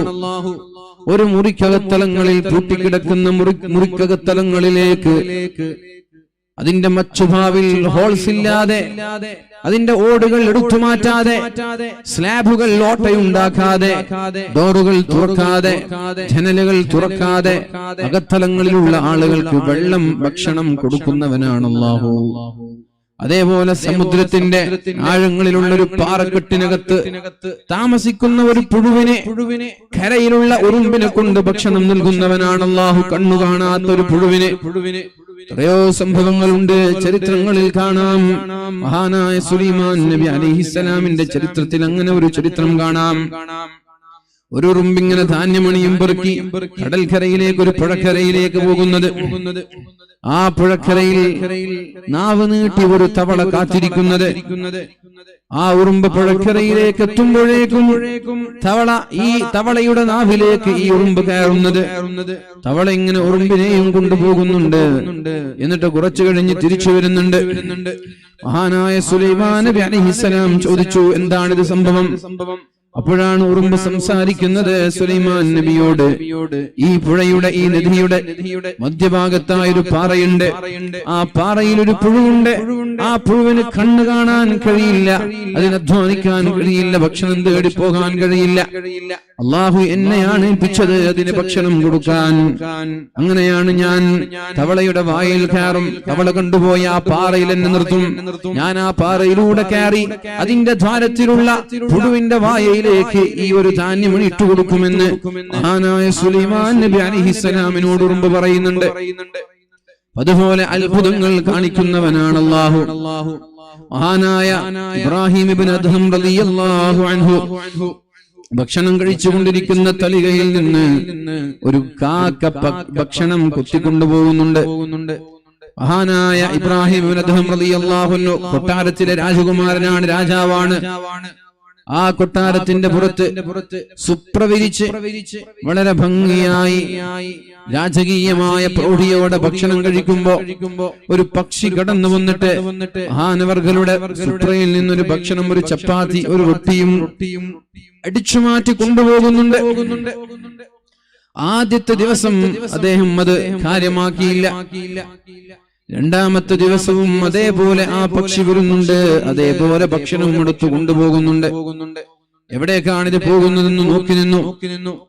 മൂന്നാമത്തെ ദിവസം ഈ പക്ഷി വരുന്ന സമയമാകുമ്പോഴേക്കും മഹാനവർകൾ ഒരു കുതിരയെ തയ്യാറാക്കി വെച്ചു. എന്നിട്ട് പക്ഷി വന്നിട്ട് ഭക്ഷണം അടിച്ചു മാറ്റി കൊണ്ടുപോയി ദൂരേക്ക് പറക്കുകയാണ്. അതിന്റെ പിന്നാലെ ഇബ്രാഹിം ഇബ്നു അദ്ഹം എന്നവരും പോയി. പക്ഷി എവിടേക്കാണോ പോകുന്നത്? ഒരു മലയുടെ മുകളിലേക്കാണ് പാറിപ്പോകുന്നത്. അദ്ദേഹത്തിന്റെ കുതിരയിലൂടെ പിന്നാലെ പോയി മലയുടെ മുകളിലേക്ക് എത്തി നോക്കുമ്പോൾ ഒരു മരത്തിൽ തല കീഴായി കെട്ടിയിരിക്കുന്ന ഒരു മനുഷ്യനെ കാണാനിടയായി. കൈയും കാലുമെല്ലാം ബന്ധിയാക്കി തല താഴോട്ടാക്കി തല കീഴായി കെട്ടിയിരിക്കുന്ന ഒരു മനുഷ്യൻ. ആ മനുഷ്യന്റെ ഷോൾഡറിൽ ഇരുന്നു കൊണ്ട് ഈ പക്ഷി കൊണ്ടുപോയ റൊട്ടി കഷ്ണം കൊടുക്കുന്നത് മഹാനായ ഇബ്രാഹിം ഇബ്നു അദ്ഹം റളിയല്ലാഹു അൻഹു കാണാനിടയായി. അദ്ദേഹം ആലോചിച്ചു, എവിടെയോ ഉള്ള ഏതോ നാട്ടിലുള്ള കൈകാലുകൾ ബന്ധിക്കപ്പെട്ട ഒരു മനുഷ്യനെ രാജകൊട്ടാരത്തിൽ നിന്ന് രാജകീയമായ ഭക്ഷണം കൊണ്ടുപോയി കൊടുക്കാൻ അല്ലാഹുവിന് കഴിയുമെങ്കിൽ പിന്നെ എനിക്കെന്തിനായി അധികാരം, എനിക്കെന്തിനായി കൊട്ടാരം, എനിക്കെന്തിനായി രാജകീയമായ പ്രൗഢി എന്ന് പറഞ്ഞ് അദ്ദേഹത്തിന്റെ സമീപത്തേക്ക് പോയി അദ്ദേഹത്തിന്റെ കൈകാലുകളിലുള്ള കെട്ടുകൾ അടിച്ചു. അദ്ദേഹത്തോട് ചോദിച്ചു, എന്താണ് സംഭവം? അദ്ദേഹം പറഞ്ഞു, ഞാനൊരു കച്ചവടക്കാരനാണ്. എന്റെ സമ്പാദ്യം കൊള്ളയടിച്ച് ഇവിടെയുള്ള കൊള്ളച്ചെലവന്മാർ എന്നെ കെട്ടിയിട്ട് ഈ മരത്തിൽ കെട്ടിയിട്ട് പോയതാണ്. അന്നു മുതൽ എനിക്ക് ഭക്ഷണം തരാൻ അല്ലാഹു നിയോഗിച്ചതാണ് ഈ പക്ഷിയെ. അങ്ങനെയാണ് അല്ലാഹു വഹുവ ഖൈറുർ റാസിഖീൻ. ഇങ്ങനെയൊക്കെ ഭക്ഷണം തരാൻ അല്ലാഹുവിന് കഴിയുമെങ്കിൽ പിന്നെ നമ്മൾ എന്തിനാണ് പേടിക്കുന്നത്? അതേപോലെ തന്നെയല്ലേ ഹാറ്റിമുൽ നസം തങ്ങളുടെയും മഹാനായ ഇമാം ബൽഖി തങ്ങളുടെയും ഷഖീഖുൽ ബൽഖിയുടെയും സംഭവം. ഹാറ്റിമുൽ നസം റളിയല്ലാഹു അൻഹുവിനെ പഠിക്കാൻ വേണ്ടി വിടുന്നുണ്ട്. അദ്ദേഹം പോകുന്ന വഴിയിലാണ് ഒരു പക്ഷി, ചിറകില്ലാത്ത ഒരു പക്ഷിക്ക് ചിറകുള്ള ഒരു പക്ഷി ഭക്ഷണം കൊടുക്കുന്നത് കാണാനിടയായത്. കണ്ണ് കാണാത്ത ചിറകില്ലാത്ത ഒരു പക്ഷിക്ക് ഒരു ചിറകുള്ള കണ്ണുള്ള ഒരു പക്ഷി ഇങ്ങനെ ഭക്ഷണം കഷ്ണങ്ങളാക്കി അതിന്റെ ചുണ്ടത്ത് വെച്ച് കൊടുക്കുന്നത് കാണാനിടയായത്. അധ്വാനിക്കാൻ വേണ്ടി പോവുകയായിരുന്നു ഹാറ്റിമുൽ നസം എന്നവർ. അദ്ദേഹം വിചാരിച്ചു, എന്തിനാണ് ഇങ്ങനെയൊക്കെ അല്ലാഹുവിന് ഭക്ഷണം കൊടുക്കാൻ കഴിയുമെങ്കിൽ ഞാൻ എന്തിനാണ് പോയിട്ട് അധ്വാനിക്കുന്നത്? അങ്ങനെ അദ്ദേഹം തിരിച്ചു വന്നു ഉസ്താദ് അവർകളോട് പറഞ്ഞു, ഉസ്താദേ ഞാൻ പോകുന്നില്ല. എന്താ പ്രശ്നം? അപ്പൊ പറഞ്ഞു, ഞാൻ ഇങ്ങനെ പോകുമ്പോ കണ്ണ് കാണാത്ത ചിറകില്ലാത്ത ഒരു പക്ഷിക്ക് വേറൊരു പക്ഷി ഇങ്ങനെ ഭക്ഷണം കൊടുക്കുന്നത് ഞാൻ കാണാനിടയായി. അല്ലാഹുവിന് ഇങ്ങനെയൊക്കെ ഭക്ഷണം കൊടുക്കാൻ കഴിയുമെങ്കിൽ പിന്നെ നമ്മൾ എന്തിനാണ് ഇങ്ങനെ അധ്വാനിക്കുന്നത്? വീട്ടിലിരുന്നിട്ട് ഇങ്ങനെ ഇബാദത്ത് ചെയ്താൽ പോരെ. ഞാൻ അങ്ങനെ ഇബാദത്ത് ചെയ്യാൻ തീരുമാനിച്ചു. അപ്പോഴാണ് ഉസ്താദ് ശിഷ്യനോട് ചോദിക്കുന്നത്, എന്തിനാണ് നിങ്ങൾ കണ്ണു കാണാത്ത ചിറകില്ലാത്ത പക്ഷിയെ പോലെയാവാൻ തീരുമാനിക്കുന്നത്? ആ കണ്ണില്ലാത്ത ചിറകില്ലാത്ത പക്ഷിക്ക് ഭക്ഷണം എത്തിച്ചു കൊടുക്കുന്ന ഒരു പക്ഷിയുണ്ടല്ലോ, അതുപോലെയാവാൻ ശ്രമിച്ചുകൂടെ നിങ്ങൾക്ക്? അതല്ലേ നല്ലത്? കണ്ണു കാണാത്ത പക്ഷിക്ക് ഭക്ഷണം എത്തിച്ചു കൊടുക്കുന്ന ഒരു പക്ഷിയുണ്ടല്ലോ, അങ്ങനെയാവാൻ നിങ്ങൾക്ക് ശ്രമിച്ചുകൂടെ എന്ന് ചോദിക്കുന്നുണ്ട്. ചുരുക്കി പറഞ്ഞാൽ വമാ അൻഫഖ്തും മിൻ ഷൈഇൻ ഫഹുവ യുഖ്ലിഫു, നമ്മൾ എന്ത് ചെലവഴിച്ചാലും അല്ലാഹു നമ്മൾക്ക് പകരം തരും. വഹുവ ഖൈറുർ റാസിഖീൻ, അല്ലാഹു തആല റാസിഖാണ്, അല്ലാഹു ഭക്ഷണം നൽകുന്നവനാണ്. ആരാരുമില്ലാത്ത മുറിയിലേക്കാണ് അല്ലാഹു ഭക്ഷണം കൊടുത്തത്. സക്കരിയ നബി അലൈഹിസ്സലാം മുറിയിലേക്ക് കയറുമ്പോൾ മറിയം ബീവി റളിയല്ലാഹു അൻഹയുടെ അടുത്ത് വ്യത്യസ്തമായ വൈവിധ്യമാർന്ന ഭക്ഷണം കാണും. സക്കരിയ നബി ചോദിക്കും, യാ മറിയം അന്നാ ലകി ഹാദാ, മറിയം എന്നവരെ നിങ്ങൾക്ക് എവിടെ നിന്നാണ് ഈ ഭക്ഷണം കിട്ടിയത്? മറിയം ബീവിയെ പരിപാലിക്കേണ്ട ഉത്തരവാദിത്വം സക്കരിയ നബിക്കാണ്. ഭക്ഷണം കൊടുക്കുന്നതും പൂറ്റി വളർത്തുന്നതും സക്കരിയ നബിയാണ്. പക്ഷേ സക്കരിയ നബി അലൈഹിസ്സലാം പോലും കണ്ടിട്ടില്ലാത്ത ഭക്ഷണമാണ് മറിയം ബീവിയുടെ തൊട്ടടുത്തുള്ളത്. അന്നാ ലകി ഹാദാ, മറിയം എന്നവരെ എവിടെ നിന്നാണ് നിങ്ങൾക്ക് ഈ ഭക്ഷണം കിട്ടിയത്? അപ്പോഴാണ് മറിയം എന്നവരെ പറഞ്ഞത്, ഹുവ മിൻ ഇൻദില്ലാഹ്, എന്റെ റബ്ബ് എനിക്ക് തന്നതാണ്, എന്റെ റബ്ബ് എനിക്ക് തന്നതാണ്. ഇന്നല്ലാഹ യർസുഖു മൻ യശാഉ ബിഗൈരി ഹിസാബ്, അല്ലാഹു തആല അവൻ ഉദ്ദേശിക്കുന്ന ആളുകൾക്ക് അത്ഭുതകരമായി ഭക്ഷണം നൽകുന്നവനാണ് എന്ന് മറിയം ബീവി പറഞ്ഞു. അല്ലാഹു അവൻ ഉദ്ദേശിക്കുന്ന ആളുകൾക്ക് അത്ഭുതകരമായി ഭക്ഷണം നൽകുന്നവനാണ്. ഇന്നല്ലാഹ യർസുഖു മൻ യശാഉ ബിഗൈരി ഹിസാബ്, പൂട്ടിയിട്ടിരിക്കുന്ന വീടിന്റെ കത്തളങ്ങളിലേക്ക് വൈവിധ്യമാർന്ന ഭക്ഷണം കൊണ്ടു നൽകാൻ അല്ലാഹുവിന് കഴിയുമെന്നാണ് മറിയം ബീവി പറഞ്ഞത്. അതിനൊരാൾ ഏർപ്പാടാക്കണമെന്നില്ല, അതിന് വാതിൽ തുറന്നകത്തേക്ക് ഒരാൾ പോകണമെന്നില്ല, വീടിന്റെ സ്ലാബ് തുരങ്കമുണ്ടാക്കണമെന്നില്ല. ഇങ്ങനെ ഭക്ഷണം നൽകുന്നവനാണ് അല്ലാഹു. ആ അല്ലാഹു പറയുന്നത്, നിങ്ങൾ എന്തു ചെലവഴിച്ചാലും ഞാൻ നിങ്ങൾക്ക് പകരം തരാമെന്നാണ്. മഹാനായ ഖുബൈബ് റളിയല്ലാഹു അൻഹു അദ്ദേഹത്തെ ബന്ദിയാക്കി അറസ്റ്റ് ചെയ്ത് വീട്ടുതടങ്കലിലാക്കി. നമ്മുടെ ഉമർ അബ്ദുള്ളാനൊക്കെ പോലെ കശ്മീരിലെ മെഹബൂബ മുഫ്തിയും ഉമർ അബ്ദുള്ളയൊക്കെ വീട്ടുതടങ്കലിലാണ് മാസങ്ങളായി, 6 മാസമായി. അതുപോലെ മഹാനായ ഖുബൈബ് എന്നവരെ വീട്ടുതടങ്കലിലാക്കി തൂക്കിലേറ്റാൻ കൊണ്ടുപോവുകയാണ്. ദിവസങ്ങളോളം വീട്ടുതടങ്കലിലാക്കി. അദ്ദേഹത്തിന്റെ വീടിന്റെ വാതിൽ തുറന്നു നോക്കുമ്പോൾ ശത്രുക്കളായ ആളുകൾക്ക് മദീനയിൽ കാണാത്ത, മക്കയിൽ കാണാത്ത വിഭിന്നമായ പഴങ്ങൾ ഖുബൈബ് റളിയല്ലാഹു അൻഹുവിന്റെ മുറിയിൽ കാണാനിടയായി. ആരാണ് കൊടുത്തത്? പൂട്ടിയിട്ട മുറിയിലേക്ക് ആരാണ് ഭക്ഷണം കൊണ്ടുപോയി കൊടുത്തത്? ജനലുകൾ ക്ലോസ്ഡ് ആണ്, വാതിലുകൾ അടക്കപ്പെട്ട് കിടക്കുകയാണ്. ആരാണ് കൊണ്ടുപോയി കൊടുത്തത്? ഹുവ മിൻ ഇൻദില്ലാഹ്, ഇത് എന്റെ റബ്ബ് അല്ലാഹു കൊടുത്തതാണ്, ലോകരക്ഷിതാവായ അല്ലാഹു നൽകുന്നതാണ്. അല്ലാഹുവിന് ഭക്ഷണം നൽകാൻ പണിയില്ല, റിസ്ക് നൽകാൻ പണിയില്ല, ഒക്കെ അല്ലാഹുവിന് വളരെ എളുപ്പമാണ്. അതുകൊണ്ടാണ് റസൂലുള്ളാഹി സ്വല്ലല്ലാഹു അലൈഹി വസല്ലമ തങ്ങൾ പറഞ്ഞത്, ഞാൻ നിങ്ങളോട് 3 കാര്യം പഠിപ്പിച്ചു തരാം, ഞാൻ നിങ്ങൾക്ക് 3 കാര്യം പഠിപ്പിച്ചു തരാം. വല്ലാഹി, അല്ലാഹുവാണ് സത്യം, അല്ലാഹുവിനെ കൊണ്ട് സത്യം ചെയ്തുകൊണ്ട്, സലാസുൻ ഉഖ്സിമു അലൈഹിന്ന, അല്ലാഹുവിനെ കൊണ്ട് സത്യം ചെയ്ത് ഞാൻ നിങ്ങൾക്ക് 3 കാര്യം പഠിപ്പിച്ചു തരാം. ഫഹ്ഫളൂഹുന്ന, ആ 3 കാര്യങ്ങൾ നിങ്ങൾ കാണാതെ പഠിക്കണം. ആരാ പറയുന്നത്? നബി തങ്ങളാ പറഞ്ഞത്. 3 കാര്യം ഞാൻ നിങ്ങൾക്ക് പഠിപ്പിച്ചു തരാം. ആ 3 കാര്യങ്ങൾ അല്ലാഹുവിനെ കൊണ്ട് സത്യം ചെയ്തിട്ടാണ് ഞാൻ പറയുന്നത്. ഫഹ്ഫളൂഹുന്ന, ആ 3 കാര്യങ്ങളും നിങ്ങൾ മനഃപ്പാഠമാക്കണം, കാണാതെ പഠിക്കണം. ഏതൊക്കെയാണ് 3 കാര്യങ്ങൾ? റസൂലുള്ളാഹി സ്വല്ലല്ലാഹു അലൈഹി വസല്ലമ തങ്ങൾ പറഞ്ഞു, മാ നഖസ മാലു അബ്ദിൻ മിൻ സദഖ, മാ നഖസ മാലു അബ്ദിൻ മിൻ സദഖ, സദഖ കൊടുത്തത് കാരണത്താൽ ഒരാളുടെയും സമ്പത്ത് കുറയൂല എന്ന് ശഫീഉനാ റസൂലുള്ളാഹി സ്വല്ലല്ലാഹു അലൈഹി വസല്ലം. 3 കാര്യങ്ങൾ സത്യം ചെയ്തിട്ട് പറയാം. സലാസുൻ നുഖ്സിമു അലൈഹിന്ന, നബി തങ്ങൾ സത്യം ചെയ്യേണ്ട ആവശ്യമൊന്നുമില്ല, അല്ലാതെ പറഞ്ഞാൽ തന്നെ നമ്മൾ വിശ്വസിക്കേണ്ടവരാണ്. വിശ്വസിക്കാൻ ബാധ്യസ്ഥരാണ് നമ്മൾ, നിർബന്ധിതരാണ് നമ്മൾ. ആ നബി തങ്ങളാണ് പറയുന്നത്, 3 കാര്യങ്ങൾ ഞാൻ നിങ്ങളോട് പറഞ്ഞു തരട്ടെ. മാനഖസമാലു അബ്ദിൻ മിൻ സദഖ, സ്വതക്ക കൊടുത്തതിന്റെ പേരിൽ ഒരാളുടെയും സമ്പത്ത് കുറയൂല. അതുകൊണ്ട് ഫതസദ്ദഖൂ, നിങ്ങൾ സ്വതക്ക കൊടുക്കണം.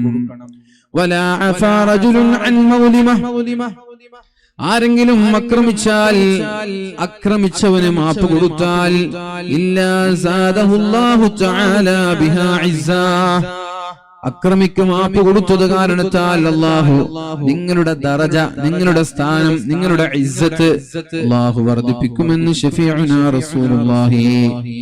അക്രമിയെ അതേ നാണയത്തിൽ തിരിച്ചടിക്കുന്നതിന് പകരം അക്രമിക്ക് പിന്നാലെ പോയി ചീത്ത പറയാനും കേസ് കൊടുക്കാനും നിൽക്കുന്നതിന് പകരം അക്രമിക്ക് മാപ്പ് നൽകിയാൽ അല്ലാഹു തആല നിങ്ങളുടെ സ്ഥാനമാനങ്ങൾ, നിങ്ങളുടെ പ്രസ്റ്റിജിനെ അല്ലാഹു ഉയർത്തുമെന്നാണ് പറഞ്ഞത്. അതുകൊണ്ട് ഫഅഫൂ യസിദുകുമുല്ലാഹു ഇസ്സാ, നിങ്ങൾ മാപ്പ് കൊടുക്കുകയും അല്ലാഹു തആല നിങ്ങളുടെ ദറജ, നിങ്ങളുടെ സ്ഥാനം അല്ലാഹു ഉയർത്തി തരുമെന്ന് ശഫീഉനാ റസൂലുള്ളാഹ്. മൂന്നാമതായി നബി സല്ലല്ലാഹു അലൈഹി വസല്ലമ തങ്ങൾ പറഞ്ഞത്, വലാ ഫതഹ റജുലുൻ അലാ നഫ്സിഹി ബാബ മസ്അല, ആരെങ്കിലും ഒരാൾ യാചിച്ചിറങ്ങിയാൽ, ബെഗ് ചെയ്തിറങ്ങിയാൽ, യസ്അലുൻ നാസ്, ജനങ്ങളോട് എനിക്ക് അത് വേണം ഇത് വേണം എന്ന് പറഞ്ഞ് ജനങ്ങളുടെ മുമ്പിൽ യാചിക്കാൻ ഇറങ്ങിയാൽ, ഇല്ലാ ഫതഹല്ലാഹു അലൈഹി ബാബ ഫഖറിൻ, അല്ലാഹു തആല അവരെ ദരിദ്രരാക്കുമെന്ന് മുഹമ്മദ് മുസ്തഫ സല്ലല്ലാഹു അലൈഹി വസല്ലം. ഈ 3 കാര്യങ്ങൾ നിങ്ങൾ കാണാതെ പഠിക്കണമെന്നും ഞാൻ സത്യം ചെയ്ത് പറയുകയാണെന്നും അല്ലാഹുവിന്റെ ഹബീബ് പറഞ്ഞു. നബി തങ്ങളും പറയുന്നത് അങ്ങനെയാണ്, ഖുർആനും പറയുന്നത് അങ്ങനെയാണ്. സ്വതക്ക ചെയ്യുന്നവനെ, അല്ലാഹുവിന്റെ മാർഗത്തിൽ ചെലവഴിക്കുന്നവനെ അല്ലാഹു കുറക്കൂല, അല്ലാഹു 5 പൈസ കുറയൂല. കൂടുതലാണ് അല്ലാഹു നൽകുന്നത്, പകരമാണ് അല്ലാഹു നൽകുന്നത് എന്ന് പരിശുദ്ധ ഖുർആൻ നമ്മോട് പഠിപ്പിക്കുന്നുണ്ട്. അതുകൊണ്ട് വളരെ നന്നായി ദീനിന്റെ മാർഗത്തിലേക്ക് ചെലവഴിക്കാൻ നമ്മൾ തയ്യാറാവുക. അത് കാരണത്താൽ അല്ലാഹു മാരകമായ രോഗങ്ങളിൽ നിന്ന് നമ്മെ സലാമത്താക്കും. മാരകമായ രോഗങ്ങളിൽ നിന്ന് അല്ലാഹു സലാമത്താക്കും. ഇർഹമൂ മൻ ഫിൽ അർള് ഇർഹമൂ മൻ ഫിൽ അർളി യർഹമുകും മൻ ഫിസ് സമാ, നിങ്ങൾ ഭൂമിയിലുള്ളവരോട് കാരുണ്യം കാണിച്ചാൽ ആകാശത്തുള്ളവർ നിങ്ങളോട് കാരുണ്യം കാണിക്കുമെന്ന് ശഫീഉനാ റസൂലുള്ളാഹി. എങ്ങനെയാണ് ഭൂമിയിലുള്ളവരോട് കാരുണ്യം കാണിക്കുന്നത്? ഭൂമിയിൽ പ്രയാസം അനുഭവിക്കുന്നവർ, യതീം മക്കൾ, വിധവകളായ ആളുകൾ, ശാരീരികമായ രോഗം കൊണ്ട് പ്രയാസപ്പെടുന്നവർ, ഇങ്ങനെ വളരെ പ്രയാസം അനുഭവിക്കുന്ന ആളുകളെ നിങ്ങൾ സാമ്പത്തികമായി സഹായിക്കുന്നത് അവരോട് ചെയ്യുന്ന കാരുണ്യമാണത്. ഇർഹമൂ മൻ ഫിൽ അർള്, അത്തരം ആളുകളോട് നിങ്ങൾ കാരുണ്യം കാണിച്ചാൽ യർഹമുകും മൻ ഫിസ് സമാ, ആകാശത്തുള്ളവൻ നിങ്ങളോട് കാരുണ്യം കാണിക്കുമെന്നാ പറഞ്ഞത്. എങ്ങനെയാണ് ആകാശത്തുള്ളവൻ നമ്മോട് കാരുണ്യം കാണിക്കുന്നത്? എന്താ നമ്മോട് ചെയ്യുന്ന കാരുണ്യം? ഇതുപോലെയുള്ള ദാരിദ്ര്യത്തിൽ നിന്ന് അല്ലാഹു നമ്മെ രക്ഷപ്പെടുത്തും. ഇതുപോലെയുള്ള രോഗങ്ങളിൽ നിന്ന് അല്ലാഹു രക്ഷപ്പെടുത്തും. മാരകമായ രോഗങ്ങളിൽ നിന്ന്, അപകടങ്ങളിൽ നിന്ന്, ദാരിദ്ര്യത്തിൽ നിന്ന്, പ്രയാസങ്ങളിൽ നിന്ന്, മാനസികമായ ശാരീരികമായ ടെൻഷനിൽ നിന്ന്, പ്രയാസങ്ങളിൽ നിന്ന് അല്ലാഹു നമ്മെ രക്ഷപ്പെടുത്തും. യർഹമുകും മൻ ഫിസ് സമാ, ആകാശത്തുള്ളവൻ കാരുണ്യം ചെയ്യും. ഭൂമിയിലുള്ളവരോട് കാരുണ്യം ചെയ്യൂ എന്നാ പറഞ്ഞത്. ഭൂമിയിലുള്ളവരോട് സാമ്പത്തികമായി കാരുണ്യം ചെയ്യണം, ശാരീരികമായി കാരുണ്യം ചെയ്യണം, മാനസികമായി കാരുണ്യം ചെയ്യണം. ഈ 3 രീതിയിൽ നമ്മൾ കാരുണ്യം കാണിച്ചാൽ ആകാശത്തുള്ളവൻ നമ്മോടും അതേപോലെ സാമ്പത്തികമായി കാരുണ്യം ചെയ്യും, ശാരീരികമായ ആരോഗ്യം കൊണ്ട് കാരുണ്യം ചെയ്യും, മാനസികമായ കരുത്തുകൊണ്ട് അല്ലാഹു കാരുണ്യം ചെയ്യും. പിന്നെ അല്ലാഹു പറഞ്ഞത്, من كان في حاجة أخيه كان الله في حاجته, ആരാണോ നിങ്ങളുടെ നാട്ടിലുള്ള, നിങ്ങളുടെ കുടുംബങ്ങളുടെ, നിങ്ങളുടെ സഹോദരങ്ങളുടെ, നിങ്ങളുടെ നാട്ടുകാരുടെ ആവശ്യങ്ങളിൽ അവരുടെ കൂടെ നിൽക്കുന്നവരാരാ? ഒരാൾക്കൊരാവശ്യം ഉണ്ടാകുമ്പോൾ അവനെ സഹായിക്കുന്നവനാരാ? അവന്റെ കൂടെ അല്ലാഹു ഉണ്ടാകുമെന്ന് ശഫീഉനാ റസൂലുള്ളാഹി. മൻ കാന ഫീ ഹാജതി അഖീഹി, സ്വന്തം സഹോദരന്റെ ആവശ്യങ്ങൾ നിറവേറ്റാൻ ഒരാൾ സഹായിച്ചാൽ, സ്വന്തം സഹോദരന്റെ ആവശ്യങ്ങൾ നിറവേറ്റാൻ ഒരാൾ സഹായിച്ചാൽ, ആവശ്യങ്ങൾ എന്തുമായിക്കോട്ടെ, സാമ്പത്തികമായ ആവശ്യങ്ങൾ ഉണ്ടാകാം, ശാരീരികമായ ആവശ്യങ്ങൾ, മാനസികമായ ആവശ്യങ്ങൾ, ഏത് ആവശ്യങ്ങളായാലും ആ ആവശ്യങ്ങൾ നിറവേറ്റാൻ ഒരാൾ സഹായിച്ചാൽ ഇവന്റെ ആവശ്യങ്ങളെല്ലാം അല്ലാഹു നിറവേറ്റി തരുമെന്ന് ശഫീഉനാ റസൂലുള്ളാഹി. അതുകൊണ്ടൊക്കെയാണ് ഈ ബിസിനസ് അല്ലാഹുവിന്റെ മാർഗത്തിൽ ചെലവഴിക്കുന്നത് നഷ്ടമില്ലാത്ത കച്ചവടമാണെന്ന് പറഞ്ഞത്. നീ ഒരാളുടെ രോഗത്തിന്റെ ചികിത്സയ്ക്ക് വേണ്ടി ഒരു 10,000 കൊടുത്താൽ അതുപോലെ ഒരു രോഗം നിനക്ക് വരാതെ അല്ലാഹു നിന്നെ രക്ഷപ്പെടുത്തും. ലാഭമല്ലേ? അല്ലേ? ക്യാൻസർ രോഗിയായ ഒരാൾക്ക് നല്ലൊരു മുതലാളിയാണ്, നിന്റെ കയ്യിൽ പൈസയുണ്ട്, 1,00,000 രൂപ നീ കൊടുത്തു എന്തിന്? ചികിത്സിക്കാൻ. അതുകൊണ്ട് അല്ലാഹു നിനക്കൊരു ക്യാൻസർ വരാതെ നിന്നെ സംരക്ഷിച്ചാൽ നിനക്ക് 1,00,000 കൊണ്ട് 40 ലക്ഷം രൂപയാണ് ലാഭമുണ്ടായത്. ഒരു ക്യാൻസർ വന്നാൽ മിനിമം 40ഉം 50ഉം ചെലവഴിക്കണം. ശിഫ കിട്ടോ? ഇല്ല. അങ്ങനെ അങ്ങോട്ട് മരിച്ചു. ലാഭമല്ലേ? അല്ലേ? ഇതാണ് കാരുണ്യം കാണിക്കണമെന്ന് പറഞ്ഞത്. ഒരു ക്യാൻസർ രോഗിക്ക് ഒരു 10,000 കൊടുക്കുന്നത് അയാളോടുള്ള കാരുണ്യമാണ് എങ്കിൽ ആകാശത്തുള്ളവൻ ക്യാൻസർ വരാതെ നിന്നോട് കാരുണ്യം ചെയ്യും. അതേപോലെ തന്നെ പാവപ്പെട്ട ഒരു പെണ്ണിന്റെ വിവാഹം നടക്കുമ്പോ ഒരു പവൻ ഞാൻ തരാമെന്ന് പറഞ്ഞ് ആ വീട്ടുകാരെ സഹായിച്ചാൽ നിന്റെ മകളുടെ കല്യാണ സമയമാകുമ്പോ ആകാശത്തുള്ളവൻ നിന്നെ സഹായിക്കും. അത് ലാഭമല്ലേ? ജനങ്ങൾ സഹായിക്കുന്നതിനേക്കാളും നല്ലത് ആകാശത്തുള്ളവൻ സഹായിക്കലാണ്. അല്ലേ പിടിച്ചോനെ? അതുപോലെ തന്നെയാണ് എല്ലാ കാര്യങ്ങളും ഇങ്ങനെയാണ്.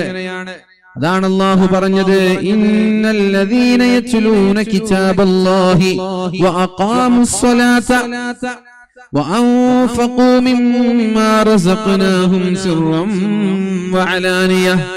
രഹസ്യമായും പരസ്യമായും അല്ലാഹുവിന്റെ മാർഗത്തിൽ ചെലവഴിക്കുന്ന ആളുകൾ യർജൂന തിജാറതൻ ലൻ തബൂർ, നഷ്ടമില്ലാത്ത കച്ചവടക്കാരാണവർ.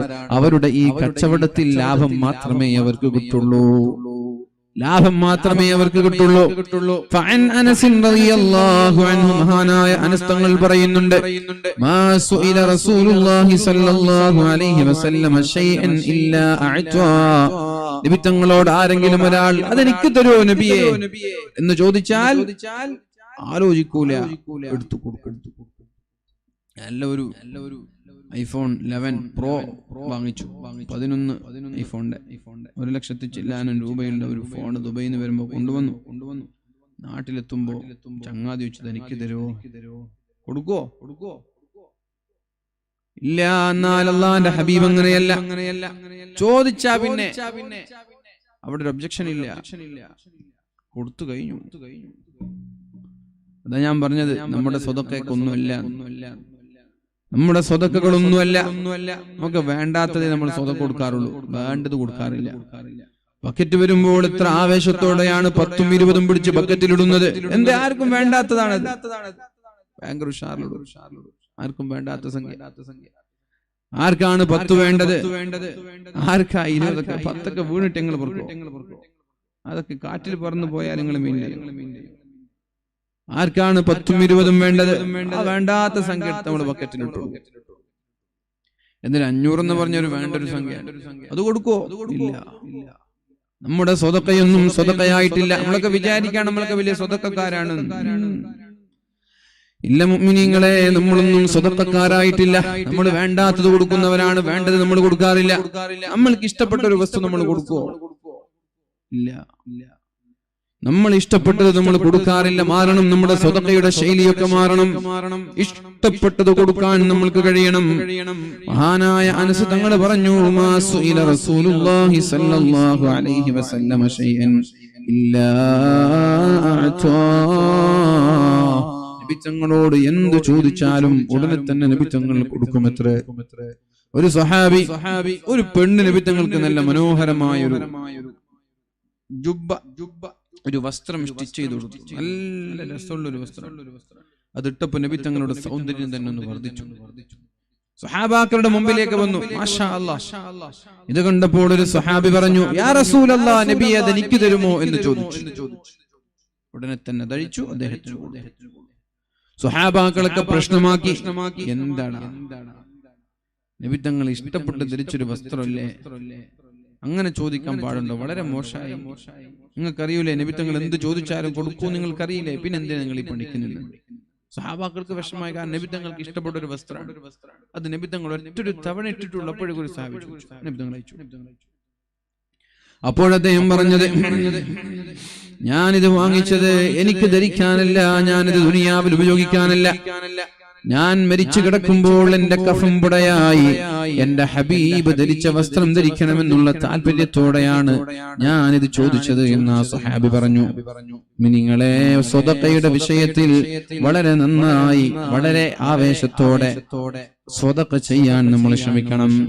റസൂലുള്ളാഹി സ്വല്ലല്ലാഹു അലൈഹി വസല്ലമ തങ്ങളോട് ഒരാൾ ചോദിച്ചു, യാ റസൂലല്ലാഹ്, നബിയേ, അയ്യു സ്വദഖത്തി അഫ്ളൽ, സ്വതക്കകളിൽ ഏറ്റവും നല്ല സ്വതക്ക ഏതാണ് നബിയേ? സ്വതക്കയിൽ ഏറ്റവും നല്ല സ്വതക്ക ഏതാണ് നബിയേ എന്ന് ചോദിച്ചു. അപ്പോഴാണ് നബി തങ്ങൾ പറഞ്ഞത്, അൻത സ്വദ്ദഖ വ അൻത സ്വഹീഹുൻ ഹരീസുൻ തഅമുലുൽ ഗിനാ വ തഖ്ശൽ ഫഖറ. ശ്രദ്ധിച്ചു കേട്ടോളൂ, എപ്പോഴാണ് സ്വതക്ക ചെയ്യേണ്ടത്, എന്താണ് സ്വതക്ക, ഏത് സ്വതക്കയാണ് ഏറ്റവും അഫ്ളലായ സ്വതക്ക? നബി തങ്ങൾ പറഞ്ഞു, അൻത സ്വദ്ദഖ, നീ സ്വതക്ക ചെയ്യണം, വ അൻത സ്വഹീഹുൻ, ആരോഗ്യമുള്ള സമയത്ത് സ്വതക്ക ചെയ്യണം, അല്ലാതെ മരിക്കാൻ കിടക്കുമ്പോഴല്ല. 1000 കോടി ആസ്തിയുണ്ട്, 3000 കോടി ആസ്തിയുണ്ട്, അങ്ങനൊക്കെ ഇഷ്ടം പോലെ ആളുകൾ നമ്മുടെ നാട്ടിലുണ്ടാവും. കാണുമ്പോ വലിയ പൈസ ഒന്നും കാണൂല, എന്നാലും ഇഷ്ടം പോലെ പൈസ ഉള്ള നാടന്മാരൊക്കെ ഉണ്ടാവും, 1000 കോടിയുടെ ആസ്തിയൊക്കെ ഉണ്ടാവും. അവര് സ്വതക്കയൊന്നും ചെയ്യൂല. അവസാനം മരിക്കാൻ കിടക്കുമ്പോ വഅൻഫിഖൂ മിമ്മാ റസഖ്നാകും,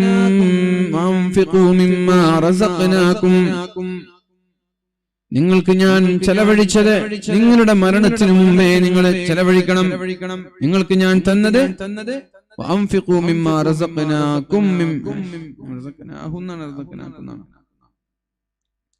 يا أيها الذين آمنوا لا تلهكم أموالكم ولا أولادكم عن ذكر الله.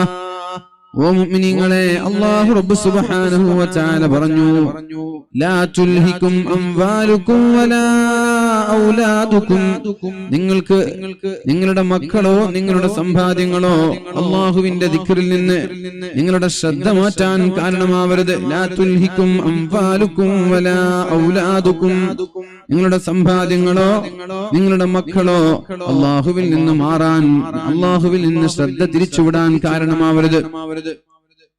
എന്നിട്ട് അല്ലാഹു പറയുന്നത്, നിങ്ങൾക്ക് ഞാൻ നൽകിയ സമ്പാദ്യങ്ങൾ അല്ലാഹുവിന്റെ മാർഗത്തിൽ നിങ്ങൾ ചെലവഴിക്കണമെന്നാ പറഞ്ഞത്. എന്താണോ ഞാൻ നിങ്ങൾക്ക് തന്നത് അത് മരിക്കുന്നതിനു മുമ്പേ അല്ലാഹുവിന്റെ മാർഗത്തിൽ ചെലവഴിക്കണമെന്ന് അല്ലാഹു പറഞ്ഞു. അല്ലാഹു പറയുന്നത്, വഅൻഫിഖൂ മിമ്മാ റസഖ്നാകും മിൻ ഖബ്ലി അൻ യഅതിയ അഹദകുമുൽ മൗത്ത് ഫയഖൂല റബ്ബി ലൗലാ അഖർതനീ ഇലാ അജലിൻ ഖരീബ്. മരിക്കുന്ന സമയത്ത് എനിക്കൊരു 5 മിനിറ്റ് തരുമോ, ഞാൻ സ്വതക്ക ചെയ്യാമെന്ന് പറയുന്നവരെ കാത്തിരിക്കരുത്. റൂഹ് തൊണ്ടക്കുഴിയിലെത്തുമ്പോൾ ആളുകൾ പറയും, അല്ലാഹുവേ, റബ്ബി ലൗലാ അഖർതനീ ഇലാ അജലിൻ ഖരീബ്, അല്ലാഹുവേ, ഒരു സെക്കൻഡോ ഒരു മിനിറ്റോ എനിക്ക് തന്നാൽ ഫഅസ്വദ്ദഖ, ഞാൻ സ്വതക്ക കൊടുക്കാമെന്ന് മരിക്കുമ്പോൾ ബഹുഭൂരിഭാഗം ആളുകളും പറയും. അതിന് നിങ്ങൾ കാത്തിരിക്കരുത്, ആ സമയമെത്തുന്നതിനു മുമ്പേ ചെലവഴിച്ചോളണം. ആ സമയമെത്തുന്നത് വരെ ചെലവഴിക്കാത്ത എല്ലാ ആളുകളും ആ സമയമാകുമ്പോ പറയും, ഒരു മിനിറ്റ് തരോ, ഞാൻ അള്ളാന്റെ മാർഗത്തിൽ ചെലവഴിച്ചോളാം. ദുനിയാവിൽ ചെലവഴിച്ച ആളുകൾ പറയൂല, ആരോഗ്യമുണ്ടായിരിക്കെ ചെലവഴിച്ച ആളുകൾ ഇത് പറയൂല, അവരെല്ലാം പുഞ്ചിരിച്ചു മരിക്കും. റസൂലുള്ളാഹി തങ്ങൾ പറഞ്ഞു, ഇന്ന സ്വദഖത തദ്ഫഉ അൻ മൈതത്തിസ്സൂ, സ്വതക്ക ചെയ്യുന്ന ആളുകളെ ഈമാൻ സലാമത്തായി അല്ലാഹു മരിപ്പിക്കുമെന്ന് പരിശുദ്ധ റസൂലുള്ളാഹ്. തദ്ഫഉ അൻ മൈതത്തിസ്സൂ, മോശമായ മരണത്തിൽ നിന്ന്, ആഖിബത്ത് മോശമായ മരണത്തിൽ നിന്ന് സ്വതക്ക ചെയ്യുന്നവർ രക്ഷപ്പെടുമെന്നാണ് ഈ ഹദീസിന്റെ താല്പര്യം. സ്വതക്ക ചെയ്യുന്നവർ, അല്ലാഹുവിന്റെ മാർഗത്തിൽ ചെലവഴിക്കുന്നവർ ഈമാൻ സലാമത്തായി മരിക്കുമെന്നാ പറഞ്ഞത്. എന്നാൽ ദുനിയാവിൽ സ്വതക്ക ചെയ്യാത്തവർ അവർ പറയും, റൂഹ് തൊണ്ടക്കുഴിയിലെത്തുമ്പോ റബ്ബി ലൗലാ അഖർതനി ഇലാ അജലിൻ ഖരീബ്, അല്ലാഹുവേ ഒരു മിനിറ്റ് എനിക്ക് തരുമോ റബ്ബേ, ഞാൻ സ്വതക്ക കൊടുക്കാമെന്ന് പറയും. പക്ഷേ അല്ലാഹു പറയുന്നത് വലൻ യുഅഖിറല്ലാഹു നഫ്സൻ ഇദാ ജാഅ അജലുഹാ. ആ ചോദ്യം നഷ്ടമാണ്, ആ ചോദ്യത്തിന് മറുപടിയില്ല, ആ ചോദ്യം അല്ലാഹു സ്വീകരിക്കൂല. നിങ്ങൾ സ്വതക്ക ചെയ്യേണ്ട സമയം കഴിഞ്ഞിട്ടുണ്ട്, അത് നിങ്ങളുടെ മക്കളുടേതായിട്ടുണ്ട്, നിങ്ങളുടേതല്ലാതെ. ആ സമയമായാൽ റൂഹ് തൊണ്ടക്കുഴിയിലെത്തിയാൽ ആ സ്വതക്ക, ആ സമ്പാദ്യം നിങ്ങളുടെ മക്കളുടേതാണ്. അതുകൊണ്ട് നിങ്ങളുടെ മക്കളുടേതാകുന്നതിനു മുമ്പ് നിങ്ങൾ സ്വതക്ക ചെയ്തോളൂ എന്നാണ് അല്ലാഹു പറയുന്നത്. വഅൻത സ്വഹീഹുൻ, ആരോഗ്യമുള്ള സമയത്ത് സ്വതക്ക ചെയ്യണം. ഹരീസുൻ, പിശുക്കന, ഷഹീഹുൻ. പിശുക്കൻ എന്ന് പറഞ്ഞാൽ സാമ്പത്തികമായ ടൈറ്റാണ്. നോട്ടു നിരോധനം വന്നതിന് ശേഷം ഇതുവരെ കച്ചവടമൊന്നും ഉണർന്നിട്ടില്ല, അല്ലെ? നോട്ടു നിരോധനത്തിന് ശേഷം കച്ചവടം ഉഷാറായോ? GSTക്ക് ശേഷം കച്ചവടം ഉഷാറായോ? എന്താ നോട്ട് നിരോധനം വരുമ്പോ പറഞ്ഞത്? ഇവിടെ വലിയ സാമ്പത്തിക വളർച്ച ഉണ്ടാവും. എന്താ GST വരുമ്പോ പറഞ്ഞത്? ഇവിടെ സാമ്പത്തിക വളർച്ച ഉണ്ടാവും. എന്ത് സാമ്പത്തിക വളർച്ച ഉണ്ടായത്? ഇന്ത്യയിലുള്ള ഏത് കച്ചവടക്കാരോട് ചോദിച്ചാൽ എല്ലാവരോടും ചോദിച്ചോളൂ. കോൺഗ്രസുകാരോട് ചോദിക്കണം, ഇടതുപക്ഷത്തോട് ചോദിക്കണം, BJPക്കാരോട് ചോദിക്കണം, എല്ലാവരോടും ചോദിച്ചോളൂ. നോട്ട് നിരോധനത്തിന് ശേഷം ലാഭം കൂടിയതാണോ കുറഞ്ഞതാണോ? GST വന്നതിന് ശേഷം കച്ചവടം കൂടിയതാണോ കുറഞ്ഞതാണോ? നഷ്ടങ്ങളെ ഉണ്ടായിട്ടുള്ളൂ. എല്ലാവരും വളരെ ടൈറ്റാണ്. ഒരു ദിവസം തന്നെ 10 ലക്ഷത്തിന്റെ കച്ചവടം നടത്തിയിരുന്നവർ അവരുടെ കച്ചവടം 3 ലക്ഷത്തിലേക്ക് ഒതുങ്ങി. 10ൽ നിന്ന് നേരെ 3ലേക്ക് ഒതുങ്ങി. ഇതൊക്കെയാണ് നോട്ട് നിരോധനം കൊണ്ടുണ്ടായത്. അപ്പൊ ഈ ഒരു സമയം ഷഹീഹുന്നി, പിശുക്കനാണ്, കച്ചവടമൊക്കെ ടൈറ്റാണ്, സ്റ്റാഫിന്റെ ശമ്പളം കൊടുക്കാൻ തന്നെ ചില മാസങ്ങളിൽ തികയുമോ എന്ന പേടി, വാടക കൊടുക്കാൻ കഴിയാഞ്ഞിട്ട് എത്രയോ ഷോപ്പുകൾ പൂട്ടിപ്പോയി, അല്ലെ? എത്ര എണ്ണം പൂട്ടി? അത്തരം സന്ദർഭത്തിൽ നീ സ്വതക്ക ചെയ്യണം.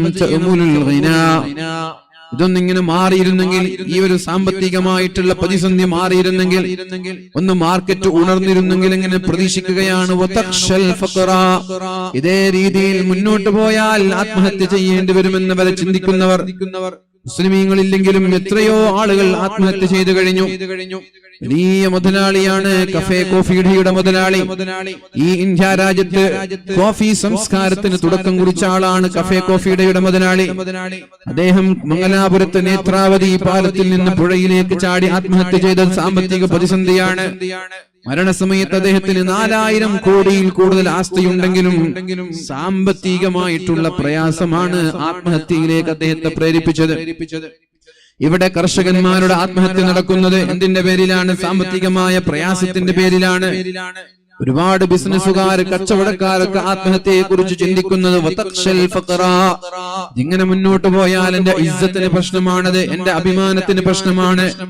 അത്തരം വളരെ ടൈറ്റായ സമയത്താണ് നീ കൊടുക്കുന്ന സ്വതക്ക ഏറ്റവും നല്ല അഫ്ളലായ സ്വതക്കയായി മാറുന്നത് എന്ന് ശഫീഉനാ റസൂലുള്ളാഹ്. അപ്പൊ ആത്മഹത്യയെ കുറിച്ചല്ല ചിന്തിക്കേണ്ടത്. അപ്പൊ നിങ്ങൾ ചിന്തിക്കേണ്ടത് എന്താ? ടൈറ്റാണ്, ഒരു 10,000 കൊടുത്തിട്ട് അല്ലാഹുവിനോട് ദുആ ചെയ്യാ, പഠിച്ചോനെ എന്റെ ടൈറ്റ് ഒക്കെ തീർത്ത് തരണേ. 1 ലക്ഷം കൊടുത്തിട്ട് അല്ലാഹുവിനോട് ദുആ ചെയ്യാ, എന്റെ ടൈറ്റ് ഒന്ന് തീർത്ത് തരണേ. അല്ലാഹുവേ, എങ്ങനെയാണ് അല്ലാഹുവിന്റെ ഹബീബ് പറഞ്ഞത്? എങ്ങനെയാണ്? അതുകൊണ്ട് മുഅ്മിനീങ്ങളെ, സ്വതക്കകളിൽ ഏറ്റവും അഫ്ളലായ സ്വതക്ക നല്ല സാമ്പത്തികമായ പ്രതിസന്ധിയുള്ള സമയത്ത്, ആരോഗ്യമുള്ള സമയത്ത്, മരിക്കുന്നതിനു മുമ്പേ സ്വതക്ക ചെയ്യലാണ് എന്ന് ശഫീഉനാ റസൂലുള്ളാഹി സ്വല്ലല്ലാഹു അലൈഹി വസല്ലം. അങ്ങനെ സ്വതക്ക ചെയ്യണം. അല്ലാഹു തൗഫീഖ് ചെയ്യട്ടെ, അല്ലാഹു തൗഫീഖ് ചെയ്യട്ടെ. പിന്നെ നബി അല്ലാഹു തആല പരിശുദ്ധമായ ഖുർആനിൽ പറയുന്നുണ്ട് ആർക്കാണ് നിങ്ങൾ സ്വതക്ക ചെയ്യേണ്ടത് എന്ന്. ആർക്കാണ് നിങ്ങൾ സ്വതക്ക ചെയ്യേണ്ടത് എന്ന് ഖുർആൻ പറയുന്നുണ്ട്. യസ്അലൂനക മാദാ യുൻഫിഖൂൻ, നിങ്ങൾ എന്താണ് ചെലവഴിക്കേണ്ടത്, ആർക്കാണ് ചെലവഴിക്കേണ്ടത് എന്ന് ചോദിക്കുന്നുണ്ട്. ഖുൽ നബിയെ പറഞ്ഞു കൊടുക്കണം, മാ അൻഫഖ്തും മിൻ ഖൈരിൻ, നിങ്ങൾ എന്ത് ചെലവഴിക്കുകയാണെങ്കിലും അതിൽ ഫലിൽ വാലിദൈൻ, നിങ്ങളുടെ മാതാപിതാക്കൾക്ക്. ഒന്നാമതായി നിങ്ങൾ ചെലവഴിക്കേണ്ടത് നിങ്ങളുടെ മാതാപിതാക്കൾക്ക്. പിന്നെയോ വൽ അഖ്റബീന, നിങ്ങളുടെ കുടുംബക്കാർക്ക്. മാതാപിതാക്കൾക്ക് ചെലവഴിക്കണം, നിങ്ങളുടെ കുടുംബക്കാർക്ക് ചെലവഴിക്കണം. വൽ യതാമാ, യതീമക്കളായ അനാഥകൾക്ക് ചെലവഴിക്കണം. വൽ മസാകീൻ, മിസ്കീൻമാർക്ക് ചെലവഴിക്കണം. വബിനിസ് സബീൽ, വഴിയാത്രക്കാരായ ആളുകൾക്ക് ചെലവഴിക്കണം. വമാ തഫഅലൂ മിൻ ഖൈരിൻ ഫഇന്നല്ലാഹ ബിഹി അലീം, നിങ്ങൾ എന്ത് ചെലവഴിച്ചാലും അല്ലാഹു അറിയുമെന്നാ പറഞ്ഞത്. ഇനി നിങ്ങൾ ശ്രദ്ധിക്കണം, ഏറ്റവും നന്നായി നമ്മുടെ സ്വതക്കകളിൽ ആർക്ക് ചെലവഴിക്കുന്നതാണ് ഏറ്റവും നല്ല സ്വതക്ക? നമ്മുടെ സ്വതക്കകളിൽ ആർക്ക് ചെലവഴിക്കുന്നതാണ് ഏറ്റവും നല്ല സ്വതക്ക? അത് സ്വന്തം മാതാപിതാക്കൾക്ക് ചെലവഴിക്കുന്ന സ്വതക്കയാണ്. പള്ളിക്ക് കൊണ്ടുപോയി കൊടുക്കുന്ന 1,00,000-ക്കാളും പ്രതിഫലം സ്വന്തം മാതാപിതാക്കളെ തീറ്റിപ്പോറ്റലാണ്. മാതാപിതാക്കൾക്ക് പ്രയാസമില്ലാതെ, സാമ്പത്തികമായ ബുദ്ധിമുട്ടില്ലാതെ അവരെ സഹായിക്കലാണ് ഏറ്റവും നല്ല സ്വതക്ക. പിന്നെ ആരാണ്? നിങ്ങളുടെ ഭാര്യ, നിങ്ങളുടെ ഭർത്താവ്, നിങ്ങളുടെ മക്കൾ, നിങ്ങളുടെ ജ്യേഷ്ഠാനുജന്മാർ, നിങ്ങളുടെ കുടുംബക്കാർ. അങ്ങനെ സ്വന്തക്കാരിൽ നിന്നാണ് സ്വതക്ക തുടങ്ങേണ്ടത്. അതല്ലാതെ വേറെ എവിടെയെങ്കിലും പോയി ആളാവലല്ല. സ്വതക്ക കൊടുക്കുമ്പോൾ വേറെ എവിടെയെങ്കിലും പോയി സ്റ്റേജിന്റെ മുന്നിൽ നിന്ന് ലക്ഷങ്ങൾ കൊടുക്കുമ്പോൾ നിങ്ങളുടെ മാതാപിതാക്കള് ഏതെങ്കിലും ഒരു പാവപ്പെട്ട വീട്ടിൽ പ്രയാസപ്പെടുന്നുണ്ടെങ്കിൽ ആ സ്വതക്ക കൊണ്ടൊരു കാര്യവുമില്ല. നിങ്ങളുടെ സ്വന്തം ഭാര്യയ്ക്ക് ആവശ്യമായത് കൊടുക്കാതെ, നിങ്ങളുടെ ഭർത്താവിന് ആവശ്യമായത് കൊടുക്കാതെ അതിന്റെ സദസ്സിലേക്ക് കൈ ചെയ്യണം. സ്വർണത്തിന്റെ കോയിനുകളൊക്കെ ഊരിയിടുന്നത് മോശമാണത്. കാരണം നിങ്ങളുടെ ഭർത്താവ് കടം കൊണ്ട് പ്രയാസപ്പെടുമ്പോൾ, ബുദ്ധിമുട്ടുമ്പോൾ നിങ്ങളെ പള്ളിക്ക് കൊടുക്കുന്നത് നല്ലതല്ല. നിങ്ങൾ കൊടുക്കേണ്ടത് നിങ്ങളുടെ ഭർത്താവിനാണ്, നിങ്ങൾ കൊടുക്കേണ്ടത് നിങ്ങളുടെ ഭാര്യയ്ക്ക്, മാതാപിതാക്കൾക്ക്, മക്കൾക്ക്, കുടുംബക്കാർക്ക്. പിന്നെയാണ് യതീമക്കൾ, പിന്നെയാണ് മിസ്കീന്മാർ, പിന്നെയാണ് അയൽവാസികൾ, പിന്നെയാണ് നാട്ടുകാർ. അതുകൊണ്ട് മുഅ്മിനീങ്ങളെ, സ്വതക്ക മാതാപിതാക്കൾക്ക് കൊടുക്കുന്നതിന് വരെ അല്ലാഹു പ്രതിഫലം നൽകുന്നുണ്ട്. അഥവാ ഒരു മക്കളുടെ നിർബന്ധമായ ബാധ്യതയാണ് മാതാപിതാക്കളെ പോറ്റി വളർത്തുക എന്നുള്ളത്. അതിനുപോലും അല്ലാഹു നിർബന്ധമായ സ്വതക്കയുടെ കൂലി തരുന്നുണ്ട്. ശ്രദ്ധിക്കണേ, ഒരാള് സക്കാത്ത് കൊടുത്താലും സ്വതക്ക കൊടുത്താലും കൂലി കൂടുതൽ സക്കാത്തിനാണ്. കാരണം സക്കാത്ത് ഫർളാണ്. ഒരാള് ദുഹാ നിസ്കരിച്ചാലും ഒരാള് സുബഹി നിസ്കരിച്ചാലും കൂലി കൂടുതൽ സുബഹിക്കാണ്. കാരണം സുബഹി ഫർളാണ്, ദുഹാ സുന്നത്താണ്. അതേപോലെ തന്നെയാണ് മാതാപിതാക്കൾക്ക് സ്വതക്ക കൊടുക്കൽ നിർബന്ധമാണ്, ചെലവഴിക്കൽ നിർബന്ധമാണ്. ആ ചെലവഴിക്കുന്നതിന് അല്ലാഹു തആല കൂടുതൽ പ്രതിഫലം തരും. ഭാര്യയ്ക്ക് ചെലവ് കൊടുക്കൽ നിർബന്ധമാണ്, അതിന് അല്ലാഹു പ്രതിഫലം തരുന്നുണ്ട്. നിങ്ങളുടെ ഭാര്യയ്ക്ക് ഒരുരുള ഭക്ഷണം കൊടുക്കുന്നത് പോലും സ്വതക്കയുടെ പ്രതിഫലമാണെന്നാണ് അല്ലാഹുവിന്റെ ഹബീബ് പറഞ്ഞത്. അതേപോലെ മക്കൾക്ക് കൊടുക്കുന്നത്, മക്കളുടെ വിദ്യാഭ്യാസത്തിന് വേണ്ടി ചെലവഴിക്കുന്നത്. ഞാൻ സാന്ദർഭികമായി എന്റെ പ്രിയപ്പെട്ടവരോട് ഞാൻ ഉണർത്താൻ ആഗ്രഹിക്കുന്നത്, നിങ്ങൾ മക്കളുടെ വിവാഹത്തെ കുറിച്ച് ആലോചിച്ച് ആശങ്കപ്പെടേണ്ട. എല്ലാവർക്കും ഒരു പെൺകുഞ്ഞ് ജനിച്ചാൽ ആശങ്ക 18 വർഷം കഴിഞ്ഞ് മക്കളുടെ കല്യാണം കഴിക്കുന്നതിനെ കുറിച്ചാണ്. ആ ആശങ്ക മാറ്റിവെക്കണം. അങ്ങനെ ഒരു ടെൻഷൻ ഉണ്ടാവാനേ പാടില്ല. പിന്നെ നിങ്ങളുടെ സമ്പാദ്യം വിവാഹത്തിലേക്കല്ല നിങ്ങൾ ഒരുക്കേണ്ടത്, മക്കളെ പഠിപ്പിക്കാനാണ് നിങ്ങൾ നിങ്ങളുടെ സമ്പാദ്യം കണ്ടെത്തേണ്ടത്. നിങ്ങൾക്ക് കോടിക്കണക്കിന് സമ്പാദ്യങ്ങൾ ഉണ്ടെങ്കിൽ ആ കോടിക്കണക്കിന് സമ്പാദ്യം മക്കളുടെ വിദ്യാഭ്യാസത്തിന് വേണ്ടി മാറ്റിവെക്കണം. അതല്ലാതെ മക്കൾക്ക് സ്വർണം വാങ്ങാനല്ല, മക്കൾക്ക് കുറെ ഭൂമി ഉണ്ടാക്കാനല്ല. മക്കളുടെ വിദ്യാഭ്യാസത്തിന് വേണ്ടി നല്ലൊരു സംഖ്യ കാണണം. ആരാണ് ഇവിടെ മക്കളുടെ വിദ്യാഭ്യാസത്തിന് വേണ്ടി സംഖ്യ കാണുന്നത്? നിലവാരമില്ലാത്ത ഏതെങ്കിലും സ്കൂളിൽ കൊണ്ടുപോയി കൂട്ടും, ഏതെങ്കിലും കോളേജിൽ കൊണ്ടുപോയി ചേർക്കും. അങ്ങനെ ചെയ്യരുത്. ഏറ്റവും നല്ല നിലവാരമുള്ള, ഏറ്റവും നല്ല പാഠ്യപദ്ധതിയുള്ള, അക്കാഡമിക്കലി ഏറ്റവും നല്ല ക്വാളിറ്റിയുള്ള, ഏറ്റവും നല്ല ഫാക്കൽറ്റിയുള്ള സ്ഥാപനങ്ങളിൽ കൊണ്ടുപോയി അതിന് കോടികൾ ചെലവഴിക്കേണ്ടി വന്നാലും വിദ്യാഭ്യാസത്തിന് വേണ്ടി, മക്കളുടെ വിദ്യാഭ്യാസത്തിന് വേണ്ടി, എഡ്യൂക്കേഷന് വേണ്ടി നമ്മൾ പൈസ ചെലവഴിക്കണം. അവിടെയാണ് നമ്മൾ വിജയിക്കുന്നത്. അതല്ലാതെ പല മാതാപിതാക്കളും മക്കൾക്ക് കുറെ സ്ഥലം വാങ്ങി വെച്ചിട്ടുണ്ടാകും, കുറെ സ്വർണം ഉണ്ടാക്കിയിട്ടുണ്ടാകും. എന്നാൽ മക്കളെ പഠിപ്പിക്കുന്ന വിഷയത്തിൽ അവർ പിന്നോക്കാവസ്ഥയാണ്. മക്കളെ പഠിപ്പിക്കുന്ന വിഷയത്തിൽ അവർ ശ്രദ്ധരല്ല, അശ്രദ്ധരാണ്. അല്ലാഹുവിന്റെ കോടതിയിൽ സമാധാനം പറയേണ്ടി വരും. രക്ഷിതാക്കളുടെ ബാധ്യതയാണ് മക്കളെ പഠിപ്പിക്കുക എന്നുള്ളത്. ആണായാലും പെണ്ണായാലും അവരുടെ പിന്നാലെ കൂടി അവർക്ക് അനുയോജ്യമായ കോഴ്സുകൾ നൽകി അവരെ പഠിപ്പിച്ച് രാജ്യത്തിനും നാടിനും സമുദായത്തിനും ദീനിനും ഉപകരിക്കുന്ന മക്കളാക്കി മാറ്റേണ്ടത് മാതാപിതാക്കളുടെ നിർബന്ധമായ ബാധ്യതയാണ്. അതുകൊണ്ട് സ്വർണങ്ങളെ കുറിച്ച് ആലോചിച്ച് സമയം കളയാതെ, വിവാഹത്തെ കുറിച്ച് ആലോചിച്ച് ആശങ്കപ്പെടാതെ മക്കൾക്ക് വിദ്യാഭ്യാസം നൽകൂ. വിദ്യാഭ്യാസമുള്ളവരാണെങ്കിൽ ഒരു പൊന്നു പോലും വേണ്ടാതെ, ഒരു പവൻ പോലും വേണ്ടാതെ നിങ്ങളുടെ മക്കളെ കെട്ടിച്ചു കൊണ്ടുപോകാൻ ആളുകൾ ഉണ്ടാകും. ഇനി ആരും കെട്ടിച്ചു കൊണ്ടുപോയില്ലെങ്കിൽ അവർക്ക് സ്വന്തമായി അവരുടെ വിവാഹത്തിനുള്ള ചെലവ്, അവന്റെ വിവാഹത്തിനുള്ള ചെലവ് അവൾക്ക് നിങ്ങൾ വിദ്യ നൽകിയതിന്റെ പേരിൽ സ്വന്തമായി സമ്പാദിക്കാൻ അവൾക്ക് കഴിയും. അതുകൊണ്ട് ആശങ്ക വേണ്ടത് വിദ്യാഭ്യാസത്തിലാണ്, എഡ്യൂക്കേഷനിലാണ്. ആ മക്കൾക്ക് പഠിപ്പിക്കുന്ന വിഷയത്തിൽ നന്നായി ശ്രദ്ധയുണമെന്ന് ഞാൻ സാന്ദർഭികമായി ഉണർത്തുന്നു. എന്നിട്ട് എന്തുകൊണ്ട് പൈസ കൊടുത്താൽ അത് തൂർന്നു പോകും? നിങ്ങളെ വിദ്യാഭ്യാസം കൊടുത്താൽ അത് തൂർന്നു പോകൂല. മക്കൾക്ക് സ്വത്ത് കൊടുത്താൽ ഇവിടെ 1000 കോടി ബാക്കി വെച്ച മക്കൾക്ക് വേണ്ടി 1000 കോടി ബാക്കി വെച്ചവർ, ആ മക്കൾ എന്ത് ചെയ്തു? സ്ഥലം വിറ്റ് തുലഞ്ഞ് എല്ലാം തുലച്ച് അവസാനം സ്വന്തം വീടും വിറ്റ് കഷ്ടപ്പെടുന്നവരുണ്ട്.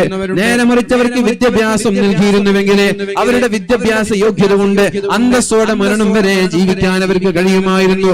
അതുകൊണ്ട് എന്നും അന്തസ്, എന്നും പ്രസ്റ്റീജ് എന്ന് പറയുന്നത്, യോഗ്യത എന്ന് പറയുന്നത്, എന്നും ജനങ്ങൾക്കിടയിലുള്ള അംഗീകാരം എന്ന് പറയുന്നത് വിദ്യാഭ്യാസത്തിനാണ്. അതുകൊണ്ട് മക്കളുടെ വിദ്യാഭ്യാസത്തിന് ഊന്നൽ നൽകണം. അങ്ങനെയായാൽ നമ്മുടെ മക്കൾ ഒരിക്കലും മറ്റൊരാളുടെ മുമ്പിൽ കൈ നീട്ടേണ്ട അവസ്ഥയുണ്ടാവൂല. അല്ലാഹുവിന്റെ ഹബീബ് പറഞ്ഞു, അൽയദുൽ ഉല്യാ ഖൈറുൻ മിനൽ യദിസ് സുഫ്ലാ. അൽയദുൽ ഉല്യാ, മുകളിലുള്ള കൈയാണ് താഴെയുള്ള കൈയിനേക്കാളും നല്ലത്.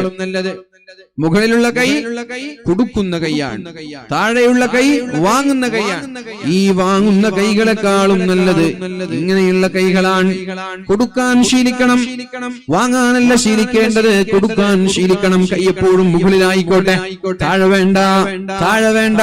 അൽയദുൽ ഉല്യാ, മുകളിലുള്ള കൈകളാണ് ഖൈറുൻ മിനൽ യദിസ് സുഫ്ലാ, താഴെയുള്ള കൈകളെക്കാളും നല്ലത്. അതുകൊണ്ട് നീ കൊടുക്കാൻ തുടങ്ങേണ്ടത് നിന്റെ സ്വന്തം കുടുംബത്തിൽ നിന്നാണ് തുടങ്ങേണ്ടത്.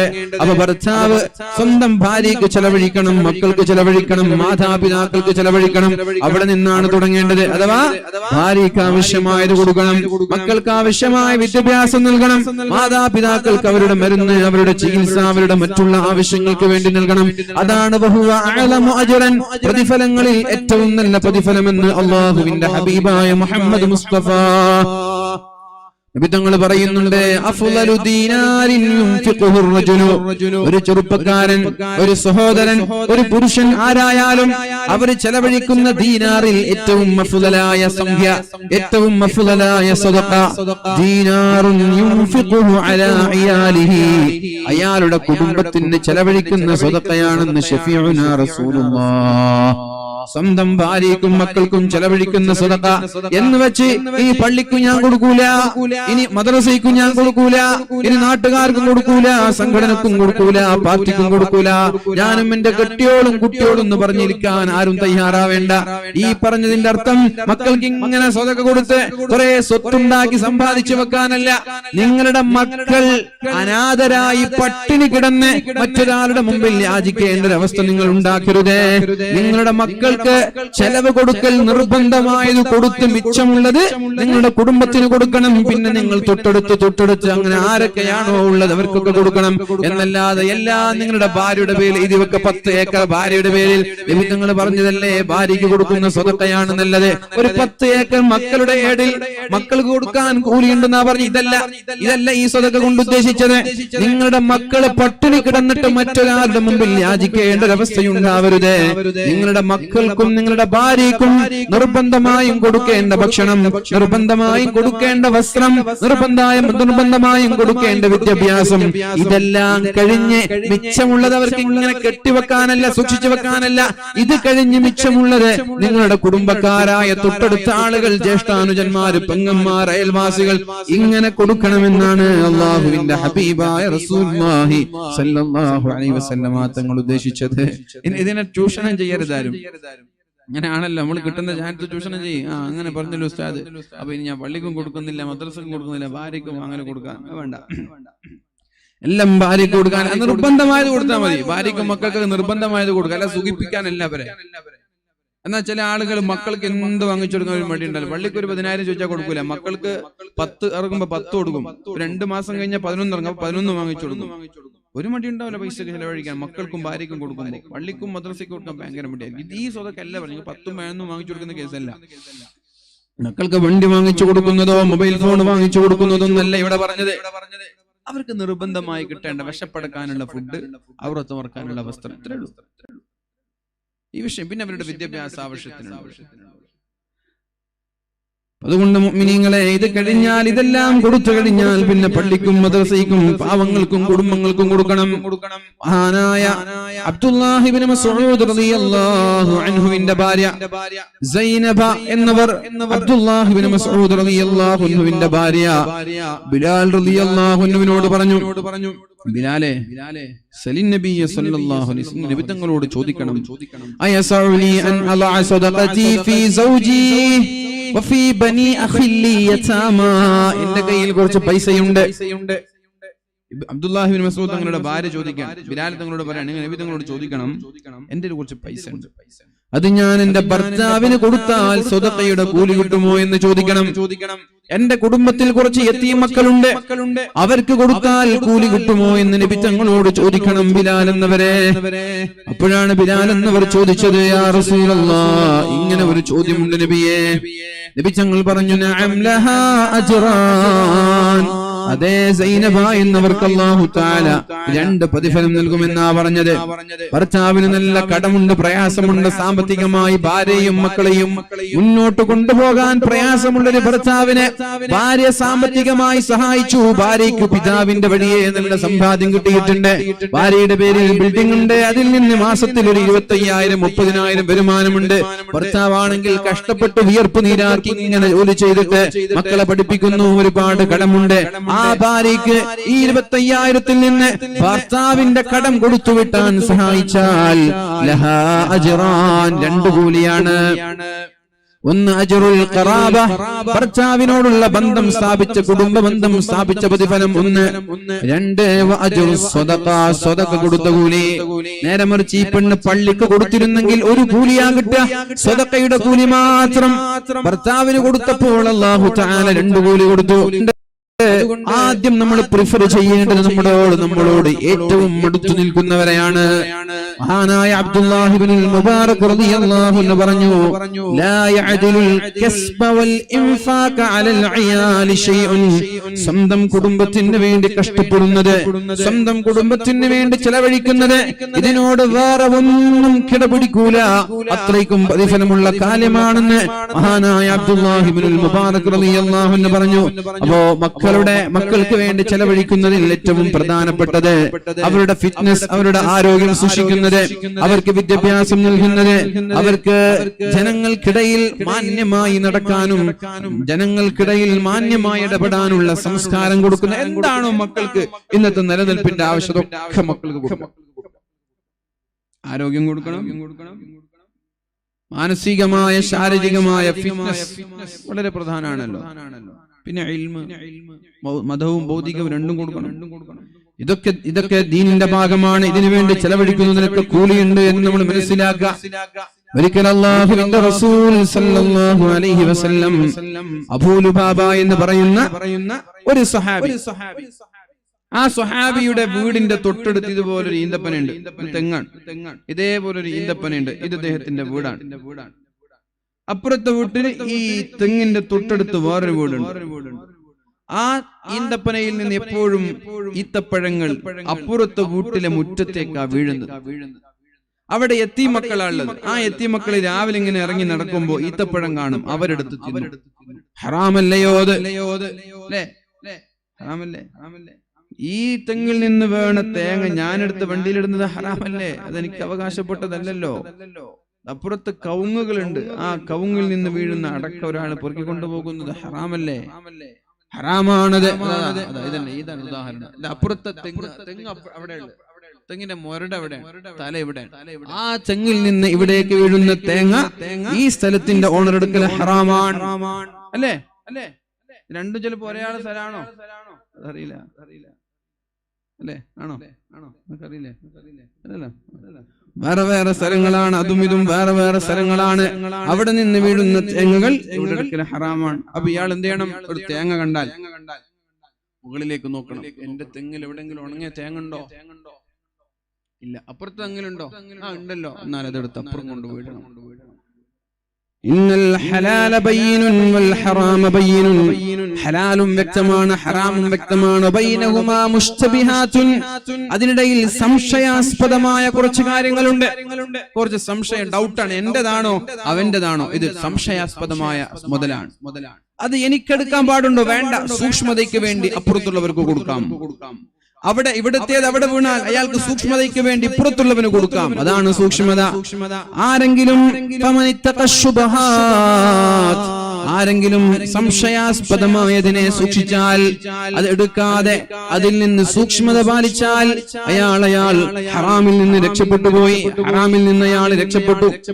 ഇനി സംശയാസ്പദമായതിൽ വീണുപോയാൽ അയാളിൽ ഹറാമ് സംഭവിക്കാനുള്ള സാധ്യതയുണ്ട് എന്ന് റസൂലുള്ളാഹി സ്വല്ലല്ലാഹു അലൈഹി വസല്ലം.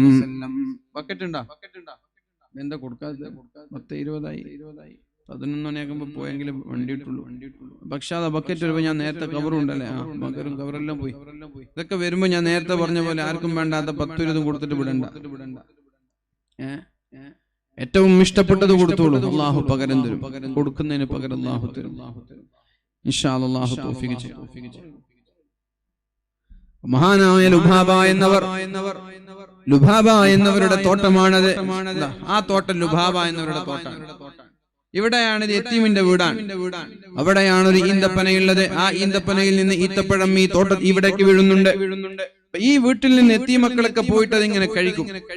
അയാളുടെ സമ്മതമില്ലാതെ കഴിക്കുന്നത് ഹറാമാണ്. ചെറിയ കുട്ടികൾക്ക് അറിയില്ലല്ലോ. അപ്പൊ എന്ത് ചെയ്തു? ഈ വീട്ടുകാർ അല്ലാഹുവിന്റെ ഹബീബിനോട് പറഞ്ഞു, യാ റസൂലല്ലാഹ്, അബൂ ലുബാബയോട് പറയണം, ആ ഈന്തപ്പന എനിക്ക് വിൽക്കാൻ പറയണം. ആ ഈന്തപ്പന എനിക്ക് വിൽക്കാൻ പറയണം. എനിക്ക് വിറ്റാൽ പിന്നെ എന്റേതായല്ലോ, പിന്നെ എന്റെ മക്കള് തിന്നാൽ കുഴപ്പമില്ല, ഹലാലാണല്ലോ. അതുകൊണ്ട് എനിക്ക് വിൽക്കാൻ പറയണം. റസൂലുള്ളാഹി സ്വല്ലല്ലാഹു അലൈഹി വസല്ലമ തങ്ങൾ പറഞ്ഞു, യാ അബാ ലുബാബ, അല്ലയോ അബൂ ലുബാബ, അഅ്തിഹി ഇയ്യാഹാ വലക അദ്ഖും ഫിൽ ജന്ന. ആ ഈന്തപ്പന ഈ യതീമക്കൾക്ക് നീ കൊടുക്കുമോ? വെറുതെ ഫ്രീ ആയിട്ട് സ്വതക്ക കൊടുക്കോ? ഒരു ഈന്തപ്പന, ഒരു തെങ്ങ് നീ കൊടുത്താൽ വലക അദ്ഖും ഫിൽ ജന്ന, സ്വർഗ്ഗത്തിലേക്ക് ഒരു ടിക്കറ്റ് തരാം. കൊടുത്താൽ സ്വർഗ്ഗം കിട്ടും. റെഡിയാണോ എന്ന് ചോദിച്ചു.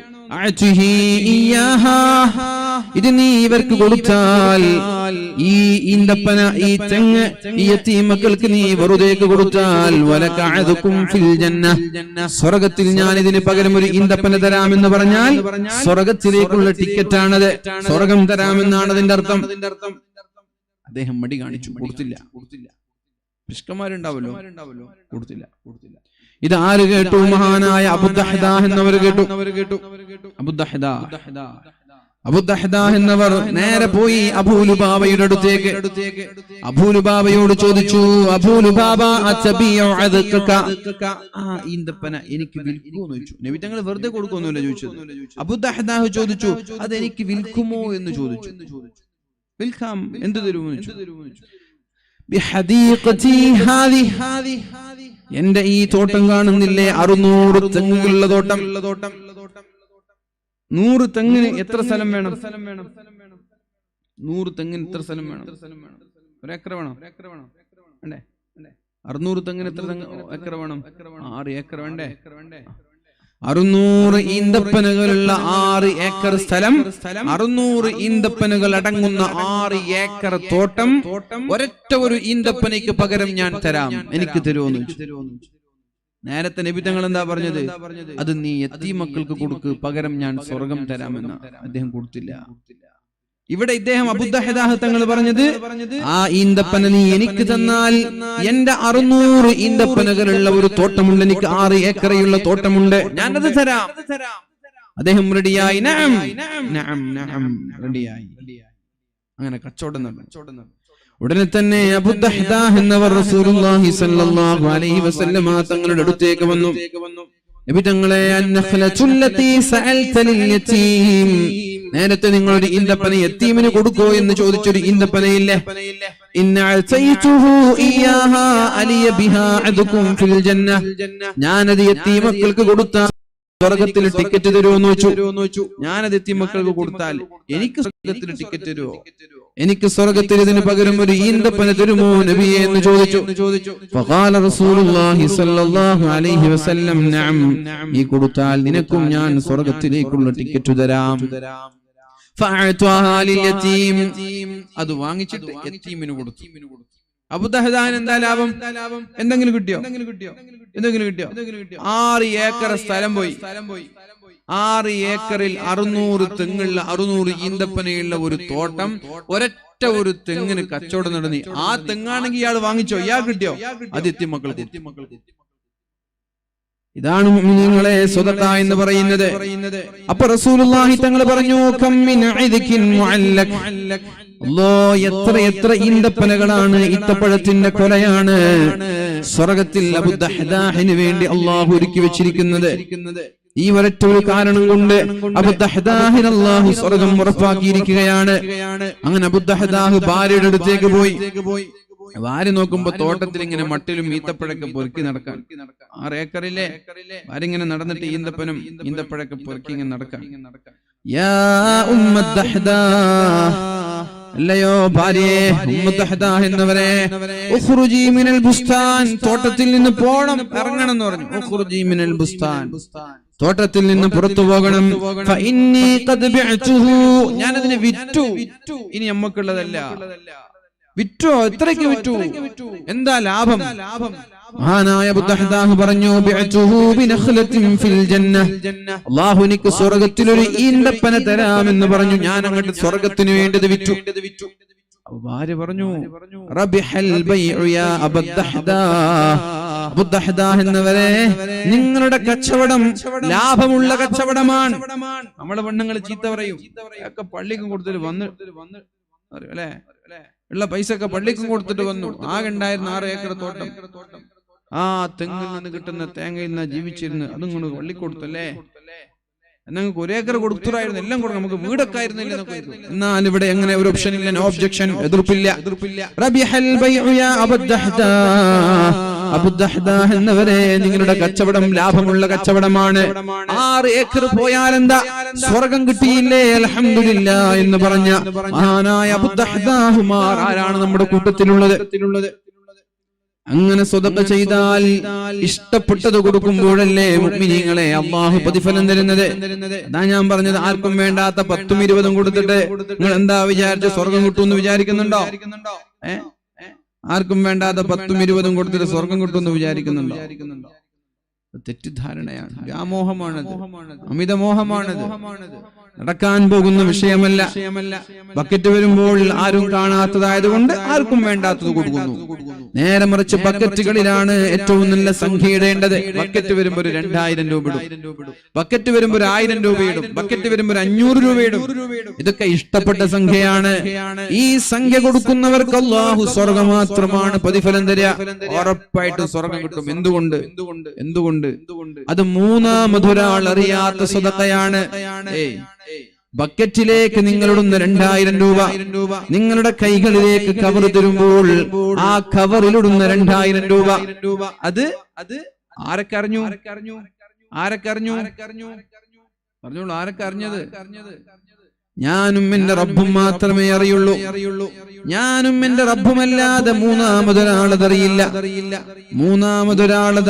അതുകൊണ്ട് അല്ലാഹു റബ്ബ് സുബ്ഹാനഹു വ തആല അത് സ്വീകരിക്കുമെന്നുള്ള കാര്യത്തിൽ ആർക്കും സംശയമില്ല. അത് അല്ലാഹു സ്വീകരിക്കുമെന്നുള്ള കാര്യം ഉറപ്പാണ്. അതുകൊണ്ട് മുഅ്മിനീങ്ങളെ, നാമും നമ്മുടെ റബ്ബും മാത്രം അറിയുന്ന സ്വതക്ക, ഞാനും എന്റെ റബ്ബും മാത്രം അറിയുന്ന ഒരുപാട് സ്വതക്കകൾ ഉണ്ടാക്കി വെച്ചാൽ ആഖിറം രക്ഷപ്പെടും. അങ്ങനെ സ്വതക്ക ചെയ്യാനുള്ള അവസരമാണ് ബക്കറ്റും കവറുമൊക്കെ. പക്ഷേ നമ്മൾ ദൗർഭാഗ്യവശാൽ കവറിനെയും ബക്കറ്റിനെയും ആർക്കും വേണ്ടാത്തത് കൊടുക്കാനാണ് തെരഞ്ഞെടുത്തത്. നേരെ മറിച്ച് 4 ആളുകളുടെ മുമ്പിൽ ചോദിച്ചാൽ 10,000 കൊടുക്കാൻ നമ്മൾ റെഡിയാണ്. ബക്കറ്റ് വന്നാൽ 10 രൂപ. ഇതല്ല, ഈ ശൈലി മാറണം. ഈ ശൈലിയിൽ നിന്നൊരു മാറ്റം ഉണ്ടാവണം നമ്മളിൽ. ആരും കാണാത്ത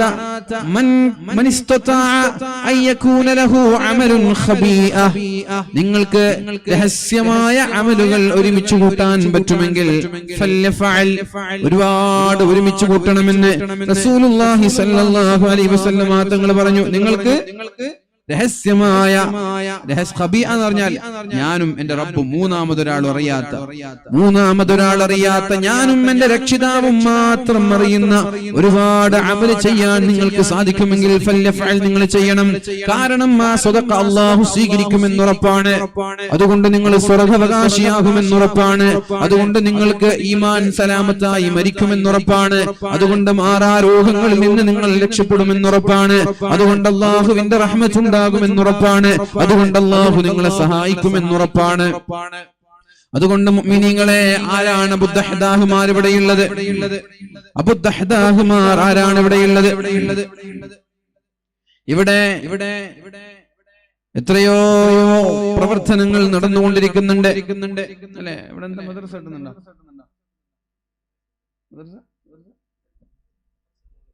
അല്ലെ, മദ്രസയുടെ മുകളിൽ കിട്ടുന്നുണ്ട്. പിന്നെ വേറെന്തല്ലേ മദ്രസന്റെ പെരുമാറ്റത്തിൽ ഫ്ലാറ്റ് കിട്ടുന്നു. പിന്നെ ഇവിടെ സുഹൃത്ത് നമ്മുടെ സാദിഖ് പറഞ്ഞു വടക്കുംമുറിയിൽ ശംസുൽ ഉലമ ഇസ്ലാമിക് സെന്റർ കിട്ടുന്നുണ്ടെന്ന്, അതിനും കുറിച്ച് സൂചിപ്പിക്കണം. അങ്ങനെ വിദ്യാഭ്യാസ ആവശ്യങ്ങൾക്ക് വേണ്ടി പലതും ഇവിടെ കിട്ടിക്കൊണ്ടിരിക്കുന്നുണ്ട്.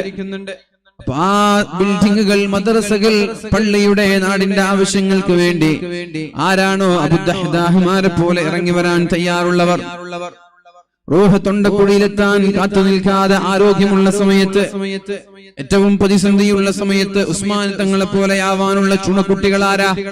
അങ്ങനെ നമ്മൾ കടന്നു വരുമ്പോൾ അതുകൊണ്ട് ഈ നേട്ടങ്ങൾ ഉണ്ടാകും. ഈമാൻ സലാമത്തായി മരിക്കാൻ കഴിയും. അതേപോലെ തന്നെ മാരകമായ രോഗങ്ങളിൽ നിന്ന് അല്ലാഹു സലാമത്താക്കും. അല്ലാഹു റബ്ബ് സുബ്ഹാനഹു വ തആല തൗഫീഖ് നൽകി അനുഗ്രഹിക്കട്ടെ. വമാ തുൻഫിഖൂ മിൻ ഖൈരിൻ ഫലിഅൻഫുസികും വമാ തുൻഫിഖൂന ഇല്ല ഇബ്തിഗാഅ വജ്ഹില്ലാഹ്. അല്ലാഹുവിന്റെ മാർഗത്തിൽ ചെലവഴിക്കണം. നമ്മൾക്ക് വേണ്ടി ചെലവഴിക്കുന്നത്, കുടുംബത്തിന് വേണ്ടി ചെലവഴിക്കുന്നത്, നാടിന് വേണ്ടി ചെലവഴിക്കുന്നത്, ഇതൊക്കെ അല്ലാഹു അറിയുന്നുണ്ടെന്നും അല്ലാഹു അർഹമായ പ്രതിഫലം നൽകുമെന്നും നമ്മൾ മനസ്സിലാക്കണം. ഇതാണ് ഞാൻ നേരത്തെ ഓതി വെച്ച പരിശുദ്ധ ഖുർആനിന്റെ ആശയം. ഇങ്ങനെയാണ്, അല്ലാഹുവിന്റെ മാർഗത്തിൽ രഹസ്യമായും പരസ്യമായും ചെലവഴിക്കുന്ന ആളുകൾ യർജൂന തിജാറതൻ ലൻ തബൂർ, നഷ്ടമില്ലാത്ത കച്ചവടക്കാരാണവർ. ഒരിക്കലും നഷ്ടമുണ്ടാവില്ല. ക്യാൻസറിൽ നിന്ന് രക്ഷപ്പെടും, ലാഭമല്ലേ? അള്ളാന്റെ കാരുണ്യം ഉണ്ടാകും, ലാഭമല്ലേ? ഈമാൻ സലാമത്തായി മരിക്കും, ലാഭമല്ലേ? ഖബർ വിശാലമാകും, വെളിച്ചമാകും, ഖബറിന്റെ അദാബിൽ നിന്ന് രക്ഷപ്പെടും, ലാഭമല്ലേ? ഒരു സെക്കൻഡ് പോലും നരകത്തിൽ കിടക്കാത്ത സ്വർഗം കിട്ടും, ലാഭമല്ലേ? നാളെ അല്ലാഹു അർശിന്റെ തണൽ നൽകുമ്പോൾ ഒരു കച്ചവടം ഇതാണ്. ഇനി രണ്ടാമത്തെ കച്ചവടം, ഇന്നല്ലദീന യത്ലൂന കിതാബല്ലാഹ്, അല്ലാഹുവിന്റെ പരിശുദ്ധമായ ഖുർആൻ ഓതുന്നവർ. ഇതൊക്കെ ലാഭമാണ്. ഇനി ഖുർആൻ ഓതുമ്പോഴുള്ള ലാഭം എന്താ? ശ്രദ്ധിച്ചോളൂ, ഞാൻ നിർത്തുകയാണ്. 10:45 ഞാൻ നിർത്തും. ശ്രദ്ധിച്ചോളൂ മുഅ്മിനീങ്ങളെ, ഖുർആൻ ഓതുമ്പോഴുള്ള ലാഭം എന്താണ്? ഖുർആൻ ഓതുമ്പോഴുള്ള ലാഭം ശ്രദ്ധിച്ചോ. എല്ലാവരും കണ്ണും തുറന്ന് ചെവിയും തുറന്ന് കേട്ടു. ഖുർആൻ ഓതുമ്പോൾ എന്ത് ലാഭമാണുള്ളത്? യർജൂന തിജാറതൻ ലൻ തബൂർ, നഷ്ടമില്ലാത്ത കച്ചവടമാണെന്നാണ് പറഞ്ഞത്. എന്താ ഖുർആൻ ഓതുമ്പോഴുള്ള ലാഭം?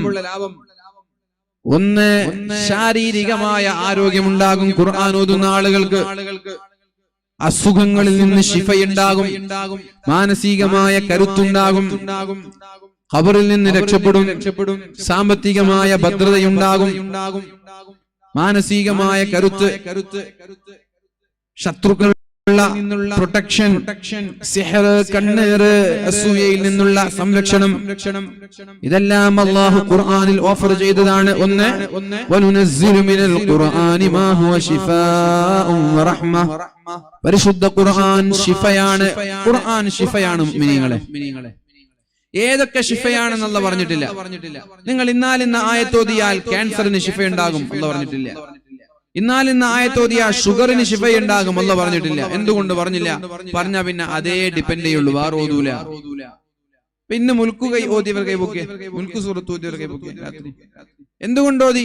ഖബർ രക്ഷപ്പെടുമെന്ന് പറഞ്ഞുകൊണ്ടല്ലോ ഓതിയത്. നിങ്ങൾ എന്തുകൊണ്ട് ഇന്ന് മറ്റേ സൂറത്ത് മുഹമ്മദ് ഓതിയില്ല? അങ്ങനെ അള്ളാഹു നിർണയിച്ച് പറഞ്ഞാൽ അതിന് ഡിപ്പെൻഡ് ചെയ്യും, വേറെ ഓതൂല. അല്ലാഹു പറയാൻ വനുനസ്സിലു മിനൽ ഖുർആനി മാ ഹുവ ശിഫാഉൻ വറഹ്മ. ഖുർആൻ മുഴുവനും മരുന്നാണ്. എവിടെ മുതൽ? ബിസ്മില്ലാഹിർ റഹ്മാനിർ റഹീം അൽഹംദുലില്ലാഹി റബ്ബിൽ ആലമീൻ. അവിടെ മുതൽ ഖുൽ അഊദു ബിറബ്ബിൻ നാസ്. ഈ 6000 ചില്ലാനം ആയത്തുകൾക്കിടയിൽ ഒരുപാട് രോഗങ്ങൾക്കുള്ള മരുന്നുകൾ മറഞ്ഞു കിടക്കുന്നുണ്ട്. സ്ഥിരമായി ഓതുന്നുണ്ടോ? ക്യാൻസർ വരൂല. എങ്ങനെ ഓതണം? വറത്തിലിൽ ഖുർആന തർതീലാ. വളരെ ഭംഗിയായി ഓതണം. ആർക്കോ വേണ്ടി കടമ നിർവഹിക്കാൻ ഓതരുത്. ആർക്കോ വേണ്ടി ഓതരുത്, കടമ തീർക്കാൻ ഓതരുത്. ഞാൻ ഇത്ര ഓതി എന്ന് പറയാൻ വേണ്ടി ഓതരുത്. ആസ്വദിച്ചോ. ഒരു പാട്ട് പാടുമ്പോൾ എത്ര ഭംഗിയാക്കാൻ നിങ്ങൾ ശ്രമിക്കുന്നുണ്ട്, അതേപോലെ ഖുർആൻ ഓതുമ്പോൾ ഭംഗിയാക്കി ഓതണം. ഫാത്തിഹ ഓതുകയാണെങ്കിൽ ഉദാഹരണം അൽഹംദുലില്ലാഹി റബ്ബിൽ ആലമീൻ അർറഹ്മാനിർ റഹീം മാലികി യൗമിദ്ദീൻ ഇയ്യാക നഅ്ബുദു വ ഇയ്യാക നസ്തഈൻ ഇഹ്ദിനസ് സിറാത്തൽ മുസ്തഖീം സിറാത്തൽ ലദീന അൻഅംത അലൈഹിം ഗൈറിൽ മഗ്ദൂബി അലൈഹിം വലദ്ദാല്ലീൻ എന്ന് ഓതുമ്പോൾ എന്റെ പരിമിതി വെച്ചിട്ടാണ് ഞാൻ ഓതിയത്. എന്നെക്കാളും ഭംഗിയായി ഓതുന്നവർ ഇവിടെ ഉണ്ടാകും. അവരിതിനെക്കാളും ഭംഗിയായി ഓതണം. എത്ര ഭംഗിയായി ഓതാൻ പറ്റുമോ അത്രയും ഭംഗിയായി നിങ്ങളുടെ ശരീരമാസകലം കേൾക്കുമാർ ഫാത്തിഹ മുതൽ സൂറത്തുൻ നാസ് വരെ നിരന്തരം ഒരു ജുസ് വെച്ചെങ്കിലും ഓതാൻ നിങ്ങൾക്ക് കഴിഞ്ഞാൽ ഈ ഖുർആനിന്റെ ആയത്തുകൾക്കിടയിൽ മറഞ്ഞു നിൽക്കുന്ന ശിഫ കൊണ്ട്, മരുന്നുകൾ കൊണ്ട് ക്യാൻസർ പോലെയുള്ള മാറാരോഗങ്ങളിൽ നിന്ന് അല്ലാഹു സലാമത്ത് നൽകും. സൂറത്തുൽ കഹ്ഫ് എല്ലാ വെള്ളിയാഴ്ചയും ഓതുന്ന ആളുകൾക്ക് അല്ലാഹു മാരകമായ അസുഖങ്ങൾ തരൂല. പ്രത്യേകമായൊന്നുമില്ല. തുടക്കം മുതൽ ഒടുക്കം വരെ ഓതുക. തുടക്കം മുതൽ ഒടുക്കം വരെ ഓതണം. സൂറത്തുൽ കഹ്ഫ് വെള്ളിയാഴ്ച ഓതണം. നമ്മൾ വെള്ളിയാഴ്ച കുറച്ചാൾ എല്ലാവരും ഓതുന്നുണ്ടാവും, കുറച്ചാളുകൾ ഓതും. എന്തുകൊണ്ട്? നിങ്ങൾ വെള്ളിയാഴ്ച ഓതണം എന്ന് പറഞ്ഞുകൊണ്ട്. നിങ്ങൾ ശനിയാഴ്ച ഒരു ജുസ് ഓതണം, ഞായറാഴ്ച ഒരു ജുസ് ഓതണം എന്ന് പറഞ്ഞിട്ടില്ല. അതുകൊണ്ട് നമ്മൾ ഓതുന്നില്ല. ശ്രദ്ധിച്ചോളൂ, നിങ്ങൾ എല്ലാ ദിവസവും ഒരു ജുസ് ഖുർആൻ പാരായണം. നിങ്ങളുടെ ശരീരം കേൾക്കുമാർ ശബ്ദത്തിൽ വളരെ ഭംഗിയായി നിങ്ങൾ പാരായണം ചെയ്താൽ ദിവസവും ഒരു ജുസ്, മാസത്തിൽ ഒരു ഖത്ം ഓതാൻ നിങ്ങൾ തയ്യാറായാൽ ഇൻഷാ അല്ലാഹ് അല്ലാഹു റബ്ബ് സുബ്ഹാനഹു വ തആല ശാരീരികമായ അസുഖങ്ങൾക്ക് ശിഫ തരും. അസുഖങ്ങളെ തടയാൻ കഴിയും. ഈ ഖുർആനിന് അസുഖങ്ങളെ തടയാൻ കഴിയും. അതുകൊണ്ടല്ലേ ഉറങ്ങുമ്പോ സൂറത്തുൽ ഇഖ്ലാസ് 3 തവണയും ഖുൽ അഊദു ബിറബ്ബിൽ ഫലഖ് 1 തവണയും ഖുൽ അഊദു ബിറബ്ബിൻ നാസ് 1 തവണയും ഓതി കയ്യിൽ ഊതി ശരീരമാസകലം തടവിയാൽ മാരകമായ അസുഖങ്ങൾ അല്ലാഹു തരൂല എന്ന് പറഞ്ഞത് ഖുർആനല്ലേ? ഇത് മരുന്നൊന്നുമല്ലല്ലോ, ഖുർആനല്ലേ? ശരീരമാസകലം തടവിയാൽ രാത്രി ഉറങ്ങാൻ കിടക്കുമ്പോൾ ഇത് ചെയ്യുന്ന ആളുകൾക്ക് മാരകമായ രോഗങ്ങൾ തരൂല എന്ന് പറഞ്ഞത് നിബിത്തങ്ങളല്ലേ? ഇത് മരുന്നായതുകൊണ്ടല്ലേ? ഇത് മരുന്നായതുകൊണ്ടല്ലേ? സ്വന്തം ശരീരത്തെ സംരക്ഷിക്കാനുള്ള ഒരു പ്രൊട്ടക്ഷനാണത്, ഡിഫൻസാണ്. രോഗം വരാതെ സംരക്ഷിക്കാനുള്ള ഡിഫൻസാണ് ഖുർആൻ. അത് അങ്ങനെ ചിന്തിച്ചു ഓതുന്നതിൽ തെറ്റൊന്നുമില്ല. അങ്ങനെ ചിന്തിച്ചു ഓതുക. അള്ളാഹുവിന്റെ പ്രീതിക്ക് വേണ്ടിയും ഓതുക. അങ്ങനെ ചിന്തിച്ചു ഓതണമെങ്കിലും അള്ളാഹുവിൽ വിശ്വാസമുള്ളവർക്കല്ലേ ഓതാൻ കഴിയുള്ളൂ. ഖുർആനിൽ ശിഫയുണ്ട്, ഞാൻ അതുകൊണ്ട് ഓതാൻ. അങ്ങനെ ഓതുന്നവരും പടച്ചോനിൽ വിശ്വാസം ഉള്ളതുകൊണ്ടല്ലോ ഓതുന്നത്. ഓതൂലല്ലോ. അതുകൊണ്ട് മുഅ്മിനീങ്ങളെ, ഒന്ന് ശരീരമാസകലം കൽപ്പിക്കുമാർ ശബ്ദത്തിൽ ആസ്വദിച്ചുകൊണ്ട് ഓതുന്ന ആളുകളെ അല്ലാഹു മാറാരോഗങ്ങളിൽ നിന്ന് സലാമത്താക്കും. അതേപോലെ തന്നെ മാനസികമായ അസ്വസ്ഥതയിൽ നിന്ന് അല്ലാഹു സലാമത്താക്കും. ദവാഉൽ ഖൽബാൻ, ഖൽബിന് കരുത്തു കിട്ടും ഖുർആൻ ഓതുന്ന ആളുകൾക്ക്, മനസ്സിന് കരുത്തു. കഴിയുമെങ്കിൽ അർത്ഥം പഠിക്കണം, കഴിയുമെങ്കിൽ അർത്ഥം പഠിക്കണം. അർത്ഥം പഠിക്കാന്ന് പറഞ്ഞാൽ ട്രാൻസ്ലേഷൻ വായിക്കലല്ല. ട്രാൻസ്ലേഷൻ വായിക്കുന്നത് അപകടമാണ്. ട്രാൻസ്ലേഷൻ വായിച്ചിട്ടാണ് പലരും തട്ടം വിട്ടിട്ടും മതം വിട്ടിട്ടൊക്കെ പോകുന്നത്. ട്രാൻസ്ലേഷൻ ചെയ്യരുത് എന്നുള്ള ചർച്ച മുമ്പ് നടന്നിരുന്നല്ലോ സംസ്ഥയുടെ പണ്ഡിതന്മാർക്കിടയിൽ. വലിയൊരു തർക്കം നടന്നിരുന്നു ഇവിടെ. അവരൊക്കെ വേണ്ടാന്ന് പറയാൻ കാരണം ഇതാണ്, ഈ ട്രാൻസ്ലേഷൻ സംഭവിച്ചാൽ ദുരുപയോഗം നടക്കും. മുസ്ലിങ്ങൾ എവിടെ കണ്ടാലും കൊല്ലണം എന്ന ആയത്ത് വെച്ചിട്ട് ഇന്ത്യയിലുള്ള മുസ്ലിങ്ങളൊക്കെ കൊല്ലണം എന്നൊരു ടീച്ചർ പ്രസംഗിച്ചില്ല. അങ്ങനെയുണ്ടോ? സത്യം. അത് എവിടെന്നാ പറയുന്നത്? അത് മക്കയിൽ നിന്ന് ആട്ടി ഇറക്കി വിട്ട് മദീനയിലേക്ക് പോയി നബിയും സഹാബാക്കൾ അവിടേക്കും വന്ന് ഈ മുശ്രിക്കുകൾ നബി തങ്ങളെ ശല്യം ചെയ്യാൻ. അപ്പൊ അല്ലാഹ് പറഞ്ഞു അവരെവിടെ കണ്ടു കൊല്ലണം. അതിനെ വെച്ചിട്ട് ഇന്ത്യയിൽ കൊല്ലാൻ പറഞ്ഞു എന്ന് പറഞ്ഞാൽ മോശമല്ലേ? ട്രാൻസ്ലേഷൻ വായിക്കുന്ന ആളെന്താ വിചാരിക്കുക ഇന്ത്യയിലുള്ള എല്ലാവരും കൊല്ലണമെന്നല്ലേ? ട്രാൻസ്ലേഷൻ വായിച്ചാൽ കുറെ മനസ്സിലാവില്ല. തഫ്സീർ വായിക്കണം. ഇത് എന്തുകൊണ്ട് ഇറങ്ങി, എവിടെ ഇറങ്ങി, ഏത് സാഹചര്യത്തിൽ ഇറങ്ങി എന്ന് മനസ്സിലാക്കണം. ട്രാൻസ്ലേഷൻ ഒക്കെ വായിച്ചാൽ പലപ്പോഴും പരാജയപ്പെടാ ചെയ്യാം, വിജയിക്കൂല. അതിന്റെ ആഴങ്ങളിൽ ഖുർആൻ ക്ലാസ് ഒക്കെ കേട്ടാൽ മതി. അതുകൊണ്ട് മുഅ്മിനീങ്ങളെ, പരിശുദ്ധമായ ഖുർആൻ മാനസികമായ കരുത്തു നൽകും, ശാരീരികമായ കരുത്തു നൽകും. പിന്നെ പറയുന്നത് സൂറത്തുൽ വാഖിഅ ഓതുന്ന ആളുകൾക്ക് അല്ലാഹു ദാരിദ്ര്യം നൽകൂല എന്നാണ്. രാത്രി മഗ്‌രിബിന്റെ ശേഷം സൂറത്തുൽ വാഖിഅ ഓതുന്ന ആൾക്ക് ദാരിദ്ര്യം ഉണ്ടാവില്ല. സൂറത്തുൽ മുൽക്ക് ഓതുന്നവർക്ക് ഖബറിൽ ശിക്ഷയുണ്ടാവില്ല. നേരത്തെ പറഞ്ഞതുപോലെ ഇഖ്ലാസും മുഅവ്വിദത്തീൻ ഓതി കയ്യിലൂതുന്നവർക്ക് മാരകമായ രോഗങ്ങൾ ഉണ്ടാവില്ല. പിന്നെ ഖുർആൻ ഓതുന്ന ആളുകളെ അല്ലാഹു തആല فإذا قرأت القرآن جعلنا بينك وبين الذين لا يؤمنون بالآخرة حجابا مستورا. അല്ലാഹു മറയിട്ട് തരും. ഖുർആൻ നിരന്തരമായി ഓതുന്ന ആളുകളുടെ ചുറ്റും അല്ലാഹു ഒരു പ്രൊട്ടക്ഷൻ, ഒരു ബ്ലാക്ക് കാറ്റ് ഉണ്ടാക്കും. ഖുർആൻ ഒരു ബ്ലാക്ക് കാറ്റായി മാറും. ഹിജാബം മസ്തൂറ, നിങ്ങളുടെ മുമ്പിലും പിമ്പിലും മുകളിലും പിൻഭാഗത്തൊക്കെ വലതു ഭാഗത്തും ഇടതു ഭാഗത്തും ഒരു മറയുണ്ടാകും, ഒരു പ്രൊട്ടക്ഷൻ. നീ നടക്കുമ്പോൾ നിന്നെ ആക്രമിക്കാൻ ഒരാൾ വന്നാൽ ഇത് തടയും. നിനക്ക് സിഹർ വെച്ചാൽ ഇത് തടയും, കണ്ണീർ വെച്ചാൽ ഇത് തടയും. ഖുർആൻ ഓതുന്ന ആളുകൾ ഹിജാബം മസ്തൂറ. പക്ഷെ ഈ പ്രൊട്ടക്ഷൻ കാണൂല, അത് ഹിഡനാണ്, അത് മറഞ്ഞു നിൽക്കാൻ. ഹിജാബം മസ്തൂറ, മറഞ്ഞു നിൽക്കുന്ന ഒരു ബാരിയർ, മറഞ്ഞു നിൽക്കുന്ന ഒരു അദൃശ്യമായ ഒരു മറ നിന്റെ ചുറ്റുണ്ടാവും. ആക്രമിക്കാൻ വന്നാൽ അത് ഇവിടെ തട്ടി തിരിച്ചു പോകും, കണ്ണേർ ഇവിടെ തട്ടി തിരിച്ചു പോകും, സിഹർ ഇവിടെ തട്ടി തിരിച്ചു പോകും. നീ ഖുർആൻ ഓതുന്നവനാണെങ്കിൽ, ഖുർആൻ ഓതാത്തവനാണെങ്കിൽ അതിങ്ങോട്ട് കയറും. തലങ്കം ബലങ്കം അമ്പയ്യുമ്പോൾ അസ്ത്രമേൽക്കുന്നത് പോലെ അസ്ത്രമേൽക്കും, അല്ലെങ്കിൽ ഒരു പരിചയ പോലെ ഖുർആൻ തടയും, വരുന്നതിനൊക്കെ തടയും, എല്ലാറ്റിനും തടയും. ശത്രുവിന്റെ ശർറിൽ നിന്ന്, അക്രമികളുടെ അക്രമങ്ങളിൽ നിന്ന്, അസൂയാലുക്കളുടെ അസൂയയിൽ നിന്ന്, സാഹിറന്മാരുടെ സിഹിറിൽ നിന്ന്, കണ്ണേറുകാരുടെ കണ്ണിൽ നിന്ന്. ഓതുമ്പോ ഈ പറഞ്ഞതുപോലെ കടമ തീർക്കാൻ ഓതരുത്, ആസ്വദിച്ചു. ഖുർആനിനോടുള്ള മഹബത്ത് ഉണ്ടാവണം നമ്മൾക്ക്. റെഡിയാണോ? ഒരു ദിവസം ഒരു ജുസ് എങ്കിലും ഓതാൻ നിങ്ങൾ ശ്രമിക്കണം. ഇന്നൊരു ജുസ് ഓതിയവർ ഒന്ന് കേൾക്കും. ഇന്ന് ഒരു ജുസ് ഓതിയവർ ആരുല്ലേ? ആണുങ്ങളിൽ ആരുല്ലേ? അഭിമാനം കാത്തു സൂക്ഷിക്കാനെങ്കിൽ ആരുല്ലേ? No one. Very pathetic, വളരെ ദയനീയമാണ്.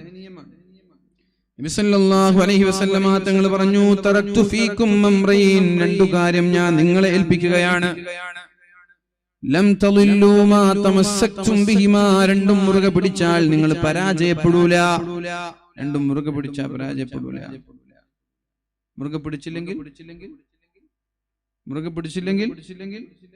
നിങ്ങൾ മുറുകെ പിടിച്ചോ? നിങ്ങൾ മുറുകെ പിടിച്ചോ? ഒന്ന് കിതാബുല്ലാഹ്, അല്ലാഹുവിന്റെ ഖുർആനാണെന്ന്. ഖുർആൻ മുറുകെ പിടിക്കാന്ന് പറഞ്ഞാൽ ഒരു ദിവസം ഒരു ജുസ് ഓതലം. അത് മിനിമാണ്. ഒന്നുകൂടി ഉഷാറാക്കി പറഞ്ഞാൽ അർത്ഥം ആലോചിച്ചുകൊണ്ട് ഒന്നിൽ കൂടുതൽ ജുസ് ഓതണം. ആ ഖുർആനിലുള്ളതൊക്കെ ജീവിതത്തിൽ പകർത്താൻ വേണം. നമ്മളൊന്ന് ഒരു മാക്സിമം പിടിച്ച് പറഞ്ഞു, മിനിമം ഞാൻ പറയാം, ഒരു ജുസ് ഖുർആൻ ഓതണം. അതിനാണ് 30 ജുസ് ആക്കിയത്. ഒരു മാസത്തിൽ ഒരു ഖത്തം തീർക്കണം നമ്മൾ. ഇതൊരു മിനിമം, അറ്റ്ലീസ്റ്റ് ചുരുങ്ങിയത് ഞാൻ പറഞ്ഞു. ഒരു ജുസ് ഒരു ദിവസം 2-3 ഒക്കെ കഴിയുന്നവർ അങ്ങനെ ഓതണം. പക്ഷേ ഇത്രയൊക്കെ ആളുകൾ ഉണ്ടായിട്ട് ഒരാൾ പോലും ഒരു ജുസ് ഓതിയവരില്ല. എന്തേ നമ്മളിങ്ങനെ അധപതിക്കുന്നു? പൗരത്വവും NRCയും CAV ഒക്കെ വെറുതെ നല്ല വരുന്നത്. ഖുർആൻ വിട്ട പരാജയം ഉണ്ടാവും. ഖുർആൻ ഒഴിവാക്കിയാൽ അല്ലാഹു പരാജയം തരും. ഖുർആൻ ഓതാത്ത സമൂഹത്തിൽ എങ്ങനെ വിജയമുണ്ടാകും? നിങ്ങൾ പറ. ഞാനും നിങ്ങളൊക്കെ വിജയിച്ചാൽ നബി തങ്ങൾ പറഞ്ഞു തെറ്റാവൂലേ? ഞാനും നിങ്ങളൊക്കെ വിജയിച്ചാൽ അല്ലാഹുവിന്റെ ഹബീബ് പറഞ്ഞു തെറ്റാവൂലേ? നബി തങ്ങൾ പറഞ്ഞു തെറ്റാൻ പാടില്ലല്ലോ. നബി തങ്ങൾ പറഞ്ഞത് പിഴച്ചാ പിന്നെ ഇസ്ലാമിന് എന്ത് പ്രസക്തിയായുള്ളത്? നബി തങ്ങൾ പറഞ്ഞു ഖുർആൻ ഓതുന്ന ആളുകൾ പരാജയപ്പെടൂല എന്ന്. നമ്മൾ ആരും ഓതുന്നില്ല, നമ്മൾ പരാജയത്തിലാണ്. നമ്മൾ ആര് കുറ്റം പറയാനും? പ്രധാനമന്ത്രി പറഞ്ഞിട്ട് എന്താ കാര്യം? ആഭ്യന്തരമന്ത്രി പറഞ്ഞിട്ട് എന്താ കാര്യം? പ്രശ്നം നമ്മുടേതാണ്. ഇപ്പൊ ഞാൻ പറഞ്ഞു, ഇപ്പൊ ഇങ്ങനെയൊക്കെ പറഞ്ഞു പോയി നാളെ നിങ്ങൾ ഓതൂല, എനിക്കറിയാം, ഓതൂല. പിന്നെ അതിങ്ങനെ ഒരു കൊല്ലത്തിലൊരു മജ്‌ലിസിനൂർ നടക്കുമ്പോൾ ഒരു മജക്ക ഒരു രസത്തിന് വേണ്ടി നടത്താന്നല്ലാതെ നിങ്ങൾ ഓതോ? ഇൻഷാ അല്ലാഹ് എന്ന് പറഞ്ഞ് തലയാട്ടിട്ട് തലന്റെ ബോൾട്ട് ഇളകണ്ട, ഓതണം. മനസ്സിലായോ? തലയാട്ടാനൊക്കെ എളുപ്പമാണ്. ഒരമണിക്കൂർ നേരം ഖുർആൻ ഓതാൻ നമ്മൾ കണ്ടെത്തണം. ഇല്ലെങ്കിൽ പിന്നെ എന്തിനീ വേഷം കെട്ടൊക്കെ നമ്മൾ നടക്കുന്നത്? ഈ വേഷത്തിലേക്ക് എന്ത് പ്രസക്തിയാണുള്ളത്? മുസ്ലിമീങ്ങളായിട്ട് ഖുർആൻ മുസ്ലിങ്ങൾക്ക് ഇറങ്ങിയെന്നല്ലോ, ലോകത്തിന് ഇറങ്ങിയതാണ്. എന്നിട്ട് മുസ്ലിമീങ്ങളാവാൻ തൗഫീഖ് ലഭിച്ച നമ്മൾ ഓതുന്നതിന് പിന്നെ ആരാ മുന്നിലുള്ളത്? ഓതാ പെണ്ണുങ്ങളെ ഓതാറുണ്ട്. അല്ലാഹു അലം. നിങ്ങൾ മിനിമം ഒരു ജുസ് ഓതണം. എല്ലാവരും 10 വയസ്സിന്റെ മുകളിലുള്ള എല്ലാ കുട്ടികളും മരിക്കുന്നത് വരെ ഓതണം ഒരു ജുസ് മിനിമം. ഇതാണ് ഖുർആൻ മുറുകെ പിടിക്കാൻ. അത്ര പോരാ, എന്നാലും ഒരു മിനിമം ഇങ്ങനെയാണ്. 10 വയസ്സിന്റെ മുകളിലുള്ള എല്ലാവരും ഓതണം. ചെറുപ്പക്കാരെ, ഇത് വയസ്സന്മാരോടല്ല, നിങ്ങളോടാണ്. ചെറുപ്പക്കാരൊന്നും ഇല്ല, വേറെ വിഷയം. വയസ്സന്മാരോടാണ് ഇത് പറയുന്നത്. അങ്ങനെ തെറ്റിദ്ധരിക്കണ്ട, ഇത് യുവാക്കളോടടക്കമുള്ളതാണ്. പരിശുദ്ധ ഖുർആൻ കൈയൊഴിഞ്ഞൊരു സമുദായത്തിന് അല്ലാഹു വിജയം നൽകൂല. ലൻ തദില്ലു മാ തമസ്സക്തും ബിഹിമാ. ഖുർആൻ ഒഴിവാക്കിയ ഒരു സമുദായം വിജയിക്കൂല എന്നാണ് അല്ലാഹുവിന്റെ ഹബീബ് പറഞ്ഞത്. ഖുർആൻ ഒരു ദിവസം ഒരു ജുസ് ഓതാത്തവരൊക്കെ ഖുർആനിനെ അവഗണിച്ചു കളഞ്ഞവരിൽ പെട്ടുപോകും. ഒരു മാസത്തിൽ ഒരു ഖത്തം തീർക്കാത്തവർ ഖുർആനിനെ അവർ നെവർ മൈൻഡ് ചെയ്തവരാണ്, അവഗണിച്ചവരാണ്. അങ്ങനെങ്കിൽ പരാജയപ്പെടും. ഇവിടെ ഒരു 100-90 ആളുകൾ ഓതിയിട്ടുണ്ടെങ്കിൽ കുഴപ്പമില്ലായിരുന്നു. പക്ഷെ ഒരാൾ ഓതിയിട്ടില്ല. 100% ഓതാത്ത ആളാണ്. ഒരു 10% ഓതുന്നതിലാണെങ്കിൽ കുഴപ്പമില്ല. 100% ഓതില്ല എന്ന് പറഞ്ഞാൽ മോശമല്ലേ?